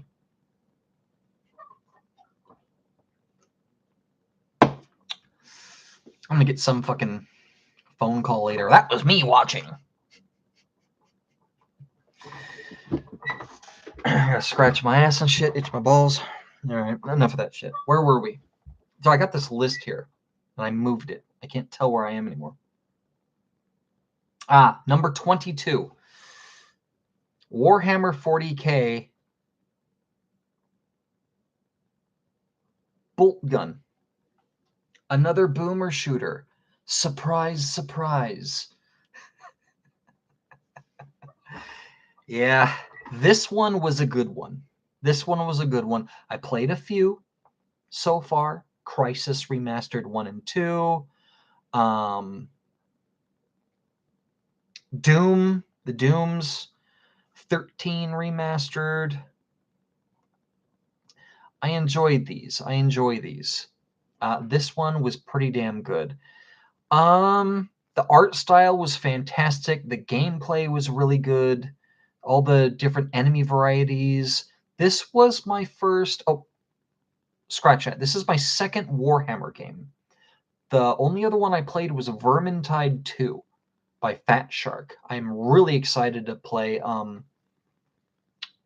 The fuck was that one called? The space one. Yeah. But anyway, this one was really cool. I loved everything about it. You play as a space marine, you're fucking shit up. It's basically Doom, but in the 4K universe, literally. I will say this though, the only thing I don't like about it is I played a couple of these newer, I'm just going to call them boomer shooters that try to simulate Doom. The other one that I played last year was, fuck was it called? Prometheus, I think it was. Not the movie, the alien, H.G. Geiger Prometheus. Not this guy. But yeah, I got that for Christmas. My wife got me the Scorn art book because I love that shit. No, I'm not talking about that Prometheus. I'm talking about I think it was Prometheus. If it's not literally Prometheus, it's another title with a similar name. But it's that shooter. It's supposed to simulate PlayStation 1 graphics. It's really cool. It's really cool. I love that shit. This is another one of those. But this one was they all come across the same problem, and that's later in the game. It doesn't get more difficult naturally. They kind of reach the upper limit of what you could do, to make the game harder. The game pretty much gets as hard as it can after the first episode or two, right? And so the only way that they could make the game harder and justify getting longer is they got to make it harder artificially. And so you can't, they already give you fucking like 15 weapons. They can't give you 15 more, and just make more harder enemies. I mean, they could just make everyone a boss character. But what they do is they just throw ungodly amounts of enemies at you, as much as the fucking CPU can handle. They just throw it at you and just hope that you get overwhelmed and make a mistake. And I don't really like that.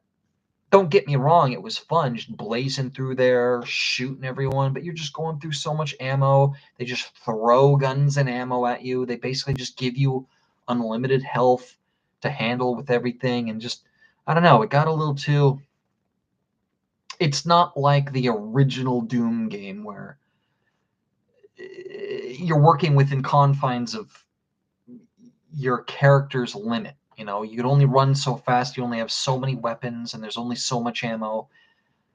So therefore, there's only so many bad guys they could throw at you. With all the weapons and ammo and upgrades and shit, and, with better graphics and larger CPUs, the game just throws everything at you, and it just kind of feels a little cheap. But that's my only complaint. I know No, it sounds like I'm talking massive shit, but I really did love this game. This game threw a lot of stuff at you. There was like the heretics, the human enemies. There was the demons. There was the alternate dimension. There was the boss characters. And the levels were huge. Levels were absolutely huge. I love this game. I did play 52 games. So even though this is number 22 on my list, it's not like... it's low on the list. This is fairly high up on my list, given the fact that I played and beat 52 games this year.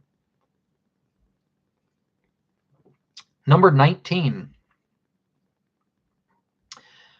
Starlink, the Battle for Atlas. I tried to make my wife play that today.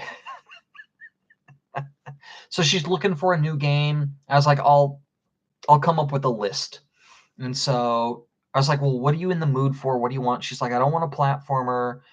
maybe something actiony, shooter, sword stabbing bitches in the face. I don't know, something like that. I was like, all right, I'll come up with a little list. So I came up with like an action combat type of, list. Oh, it's up. What up? Oh, I think she shut the door. She's like, shut the fuck up. Oh no, she's up. Are you up, or is that the cat? It might be my cat fucking shit up. Is that you, or is that the cat? Oh. Anyway, so I came up with a small list. I said, they're all action combat games. I said I got a stealth game, a flight game, a third-person shooter, and what was the other one? Oh, or a roguelite. She likes all that shit. And she went with the third-person shooter. That one was Guardians of the Galaxy, by the way.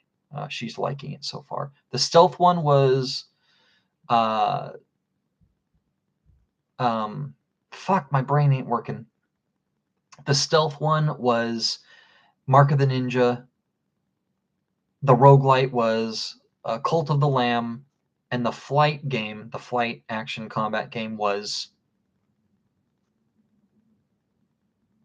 Where is it on the list? It dis-fucking-appeared. Oh my god, you know what I just did? I just skipped 2 other games. Starlink Battle for Atlas. That was the flight one. She didn't play it, but she almost did. She almost picked this one. She ended up going with Guardians of the Galaxy. I said that already. But before I talk a little bit more about that, I got to go over the 2 games I fucking skipped.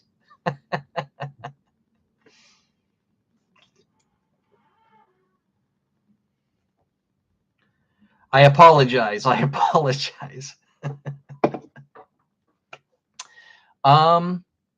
Number 21. Good times, 21. Terraformers. I said a while back, I was watching a streamer on YouTube play a game, and I thought it looked pretty cool, and when I found out it was free, I downloaded it. That was Magic Archery. The same fucking guy was playing this game a while ago, and I thought it looked really cool. Being a sucker for, strategy games and stuff like that, space games in general, this is one where you literally terraform Mars. It's a turn-based, it's not real-time, it's a turn-based strategy game. There's no combative opponents. You're literally playing against yourself, and it's turn-based. It's got a card system that you use for like power-ups to build buildings and stuff. They're in the form of colony, like Earth drops resources and shit off for you. You have to mine on the planet. You could zoom into like the cities. There's like a city view where you place individual buildings, and then there's like the world map view where you place structures and stuff, and you explore and you slowly terraform the planet. You add water, plant life, bacteria. You heat it up. You could literally nuke a glacier and put a ton of fucking CO2 in the air to create an atmosphere. And it was really fucking cool. I really enjoyed it. There's kind of a steep learning curve at first, but anyway, I saw this guy fucking playing. It's RCT, by the way, Real Civil Engineer. He plays some shit I really like. But now he was playing this a while ago when it was in its beta on PC, and I went to buy it, but it was still in beta, and I'm like, I don't buy betas because, you build a product, and then when it's done, I'll buy the product if it's good enough. I'm not going to give you money so maybe you could finish the product. Like, fuck that shit. Early access shit can suck a dick. That's just me, though. But no, it was in early access. This was like a year ago. And then I remembered it for some reason, and I was like, I wonder if this shit is on console. And I looked it up, and it was. And I bought that shit immediately, and I loved the absolute shit out of it. Number 21, Terraformers. Oh my god! Oh my god! Alright, get out of here. Or not. Just stand here awkwardly. Where are we at? Number 20. Azure Striker Gunvolt 2. Azure Striker Gunvolt. DOS. This is an Inti Creates. What a weird fucking dev name. It's a Japanese dev name too. I know they have it's a translation issue. There's a lot of Japanese developers who are named,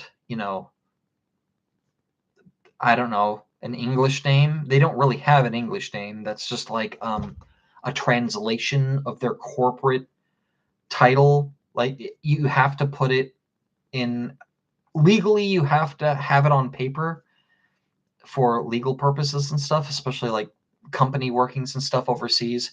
They're not really called Inti Creates. It's like some sort of I'm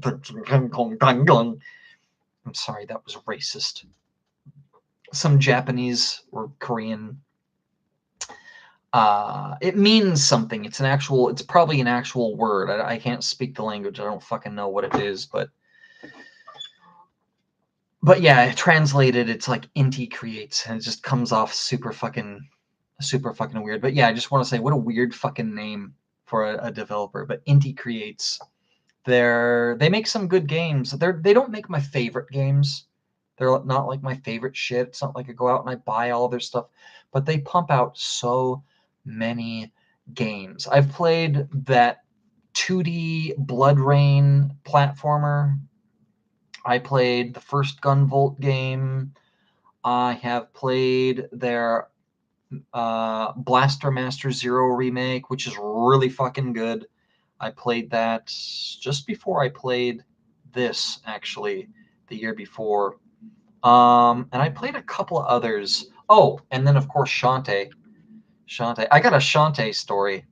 So back in the day on the IGN boards, I was fucking rocking that ship. There was a guy that I can't remember his name, but there was a guy there that shared official art from Shantae. I think at the time it was like, it wasn't one of the newer ones like Half Genie Hero or The Pirate's Curse. It was like one of the earlier ones, like for like the Game Boy or something like that.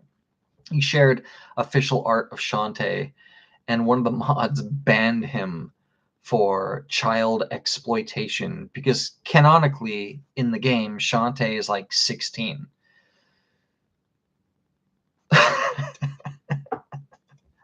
But yeah, that shit was crazy. I just farting over here.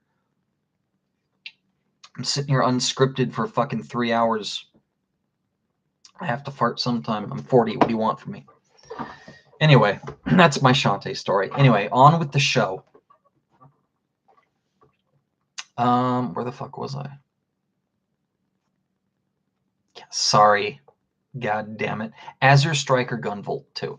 I played the first one last year, and I really liked it. It's a blend of Mega Man X, but it adds like the storytelling and the dialogue from like the PlayStation Mega Man X sequels. It plays and looks more like the Super NES trilogy, Mega Man X 1, 2, and 3, the superior ones. But it also has like the cutscenes and the dialogue from the PlayStation monstrosities.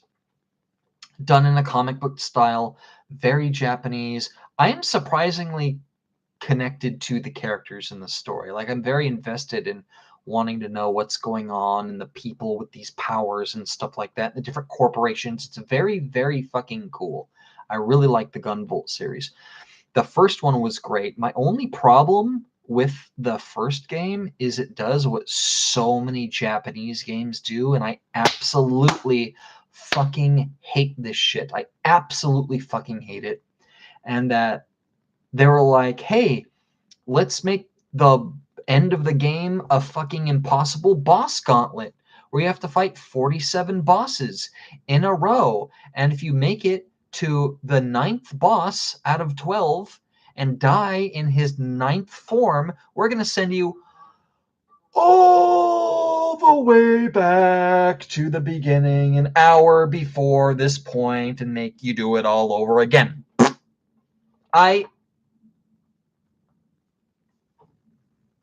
Holy shit. I hate that with a passion. I died. I did pretty good. Died a couple of times. I don't remember the particulars, but I got like 3 bosses in, and I finally, there's like a first form. There was like a first boss, beat him. Second boss, beat him. Third boss, beat the first form of that, and then got to the second form and died, and it sent me all the way back. I was like, fuck this. I fucking quit. That was Gunvolt 1. I liked the game enough to play Gunvolt 2, and I just prayed that they didn't do that bullshit again. They did not. Thank Christ they did not. Because I was having some trouble with the last boss gauntlet. Don't get me wrong, they did another final boss gauntlet, but they didn't screw you over this time. They actually put checkpoints in there. I'm like, oh, cool. It saved after I beat him in his first form. Okay, then. So we were all good. We're all good. But I can't fucking stand when they do that shit and they jip you on the goddamn the checkpoints. That's dumb. That's just fucking dumb. But yeah, if you really want to fucking turn your eyeballs inside out, go and play Gunvolt 1. Pretty good. But no, Gunvolt 2 is where it's at. Seriously, if you ever want to play the games, watch like a YouTube movie of the first game and then play 2, because they got the checkpoints in there and everything. Other than that final boss gauntlet, the Gunvolt games are... they're not as hard as Mega Man X or the original Mega Man. They're just not. You could cheese a lot of stuff, but the main thing is it's a throwback to those style of games between Mega Man X, obviously, and that Sega game, that really cool Sega game. I didn't play a ton of it, but I played it a couple times at a friend's house. Fucking shout it out if you know what I'm talking about. Fucking Shining something. I don't know, but cool ass shit. It's a throwback to that sort of thing. There's not a ton of these games, and I really dug this, especially like the different play styles of the different characters. There's like a secondary character in the first game that you actually get to play as him in the second game. He has his own spin-off series too. Cool shit. I love these games. I'm going to be playing the third one and the spin-off series and everything. Number 20, Azure Striker, Gunvolt 2. Number 19, Starlink Battle for Atlas.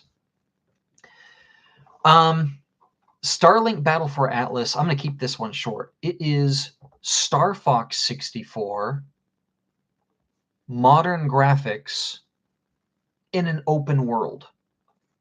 You know, in Starfield, in Starfield, the reveal where they're like doing the planet shit and they're like, oh, but then they blast off and then you could go up into space and oh my God, look, you're in space. And it's just, a series of loading screens. This is more like No Man's Sky. You could go up at any time, fly around in space. But like I said, it's Star Fox fucking combat. Straight the fuck up. It feels good. There's like there's an upgrade system where you're making your ship stronger to allow you to go to different types of planets. It's got like I'm not gonna lie, it's like I think it's literally a Ubisoft game. It's literally an Ubisoft style, map markers everywhere, and you go and you blow things up, and it's just good, stupid fun. This thing, I think, debuted on the Nintendo Switch as like a Toys for Life game. The concepts.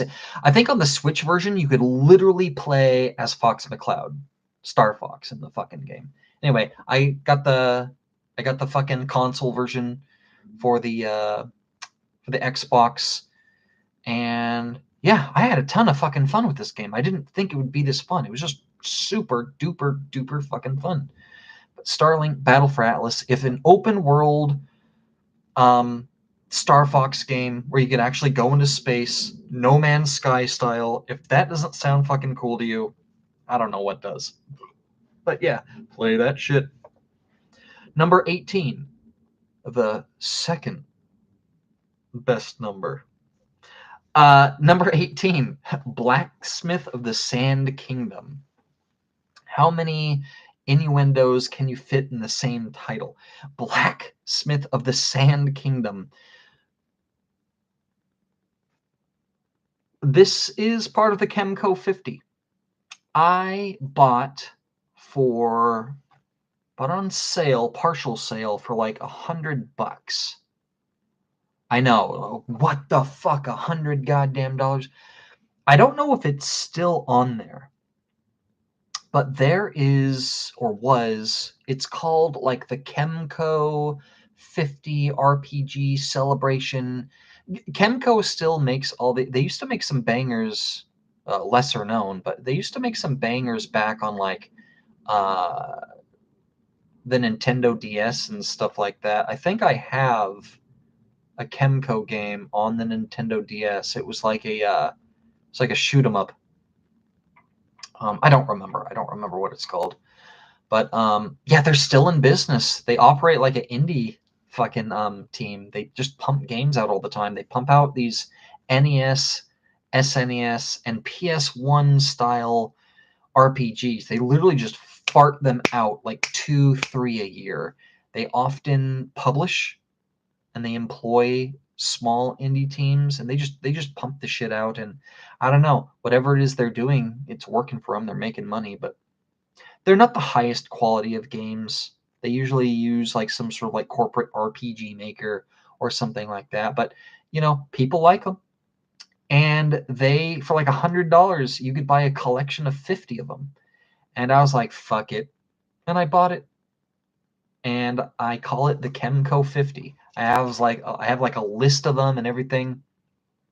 This was one of them, and I really enjoyed it. In this game, I'm not going to go into details about this one in specific. You could look it up if you want, but the takeaway from this is it pretty much plays like Moonlighter. If you ever played Moonlighter, that was a really fun game I really enjoyed, where you kind of open up a shop and you go into the dungeon at night, and then you go back and you sell your spoils during the day. And there's like a day and night cycle thing, and you set your prices for the shop and you sell things for money, and then you go out in the town and you buy upgrades, and then you go to the dungeon and the cycle repeats, and it's really addictive and fun. This kind of played like that, except the game was just basically a menu simulator. Like the whole game was menu. You don't actually go into the dungeon, you don't actually sell shit. It's just menu based, the whole thing. But you know what? It was fucking fun. I enjoyed it. I take that back. When you actually go in the dungeons, it is like a action well, it's not an action RPG, because when you touch enemies, like it goes into the battle screen. But they had a whole like auto battle system where you could just turn auto battle on, but there's like a ton of different like parameters that you could set, you know. And I played through the entire game on auto battle, and it was fun. I'm not saying it's the best game in the world, but I had a lot of fucking fun with this stupid fucking game, and I have 49 of them to go. But that was number 18, Blacksmith of the Sand Kingdom.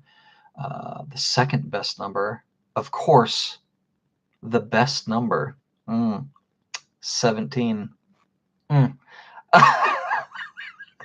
I'm sorry. I had to make that joke. I've been making that joke for 20 fucking years. I know I'm a little too old to be making it now, but I do it anyway. Number 17, another remaster. Is this technically a remaster? Yeah. Assassin's Creed 2. Straight the fuck up. This was on the Ezio collection. And yeah, I bought the Ezio collection a long time ago, and I thought, fuck it. I'm going through all my collection discs and all that shit. Might as well put this one in. I kind of feared putting this one in and playing it because, the Assassin's Creed games aren't short games. But I took the leap. Wasn't really in the mood to play it, to be honest, but I'm glad I did.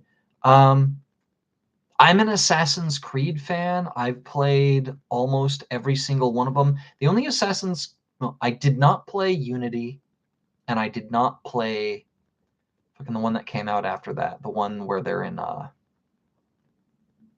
London, the brother and sister. I forget the name of that one. I didn't play those. That was my break. Like, I played Assassin's Creed 4, and then I was like, I just took a break after that, and I didn't come back to Assassin's Creed again until after they rebooted it with Origins, which I loved, by the way.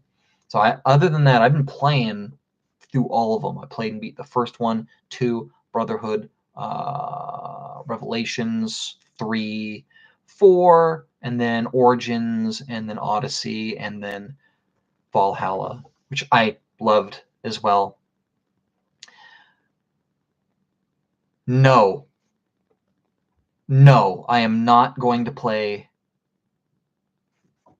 I am not going to play the Assassin's Creed game in Japan where you play as a giant fucking black gay samurai who never existed. Fuck that shit. Holy shit. Now you know why I'm playing all these fucking old games. But no, Assassin's Creed 2. It's been a minute since I played the older Assassin's Creed games. And yeah, the storytelling and the characters are quite good. There's some campy characters. There's definitely characters in here that are supposed to be comic relief. Some side characters and stuff. Some old humor, right? There's this whole like storyline with I don't know what the fuck they used to call them back in the day, but there's like a prostitute ring and shit. And Etsy was always fucking like making jokes about screwing people and stuff like that. Very shit you can't say in modern day.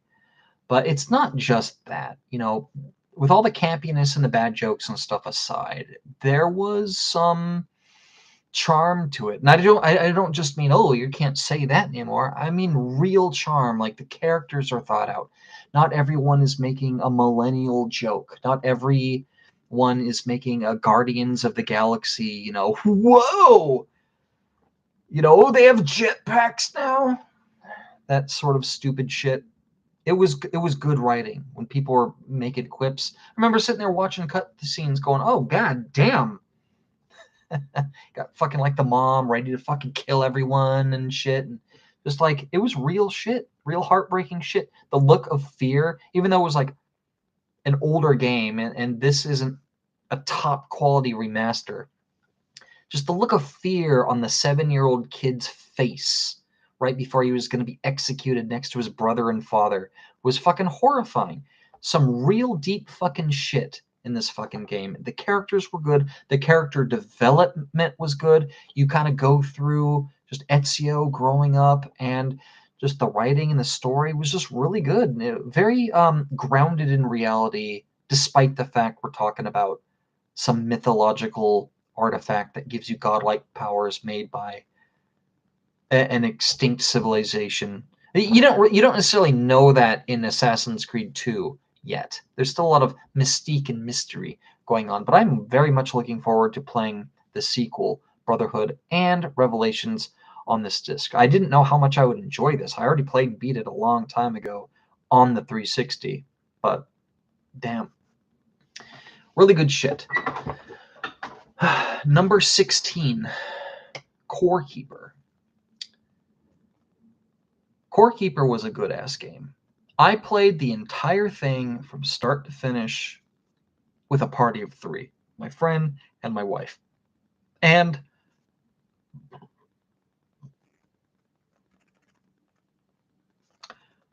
There's games you play because they're really good. And then there's games you play because your friends are playing them. And you gotta play them. This was a game I played because my friends were playing it. And it might not have been my first choice, but it was fun. It was fun.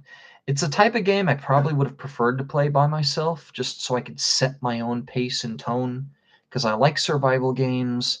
But no, I had a lot of fun with friends playing this with my wife and my friend, and I got to do what I want. I sat home at the base and I built everything.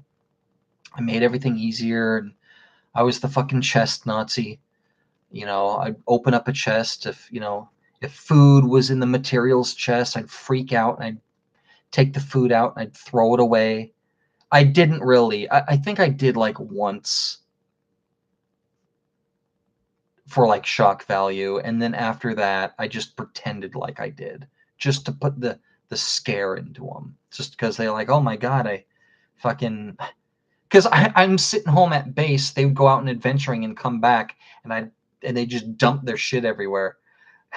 I got into it if you can't already fucking guess. But no, it was fun. I had a lot of fun. A lot of bosses and stuff. Eventually, we went through and we beat the thing. It got a little long in the tooth at the end there. It got a little long in the tooth. I was ready for the thing to fucking just be done. I think we put in 80 hours ish. But yeah, by the time it was over, I was more than ready for it to be over. I think we like beat the final like 4 bosses in the game on the same day. We're like, okay, let's just do this shit. Boom, boom, boom, boom. I'm like, cool. But no, it was pretty good. It was worthy enough to play, by myself at my own pace, enjoying myself, and it was really fun, with friends and stuff like that. I will say that it has the worst trailer for the game. If you see the trailer, you could totally tell. So first of all, this is a day one Game Pass game. This game didn't release on Steam and on Nintendo and then later come to Game Pass. This game, day one, the day it released, came to Game Pass. And the way it works with these games is Microsoft has. I saw an interview a while ago talking about, I forget what game it was, but they were openly saying, yeah, Microsoft came to us and said, hey, change this shit. Make this multiplayer. Make it so, a bunch of people could run around and you could play this multiplayer. And they're like, it's a single player fucking game. They're like, I don't care, make it multiplayer. And they're like, okay. So they added the multiplayer shit. That's how it works. And it's kind of shitty, but it is what it is. You could totally tell that they wanted to make, a survival game that you could play with friends, like Minecraft, but maybe, pixel art, something like that. You could totally tell Microsoft came in and told them, you need to, make the trailer like this. And they just fucking made this ridiculous trailer that shows people, literally like a ton of fucking people. Like, here's 4 people, no more, 8 people, more, 16 players all at the same time. Fucking mashing and fucking with each other and shit. Just doing stupid shit, like all of them sitting down at a table and eating. Dude, you got a mushroom in your pocket in this fucking game. Your fucking stamina's low. You need to eat that shit so you can keep your health up. You never know when a monster is going to pop out of the fucking darkness. You're running low on torches. You ain't going to fucking go and sit and wait and eat at a fucking table for some shit like that. Like, that's retarded. That's ridiculous. But the promotional trailer showed them doing that, a bunch of them rolling around on boats, and it portrayed this goofy ass fucking cozy game for kids. I literally saw people making fun of this game online, calling it a cozy game when it ain't. This is a hardcore Minecraft meets Dark Souls like shit. It is a good game. I really enjoyed it, but It is not whatever the fuck it was portraying in the trailers. Man, that shit's ridiculous. But Court Keeper, good-ass game. All right. Well, two things. Thing one is I've been yammering for 2.5 hours, and I think the limit on the live stream is 3 hours. I think at the 3-hour mark, it'll just shut off. And the second thing is it's a little less than an hour away until the new year, and I'm not going to spend it sitting here in this chair by myself talking to no one. There were 2 people here. I don't know who you were. Peace the fuck out, though. I appreciate it. So I think I'm going to wrap this video up now, and then I'm going to come back sometime tomorrow, whether that be in an hour or 12 hours, I don't know. And I'm going to do my top 15 games I played and beat this year. So peace the fuck out. I will see you guys in the new year.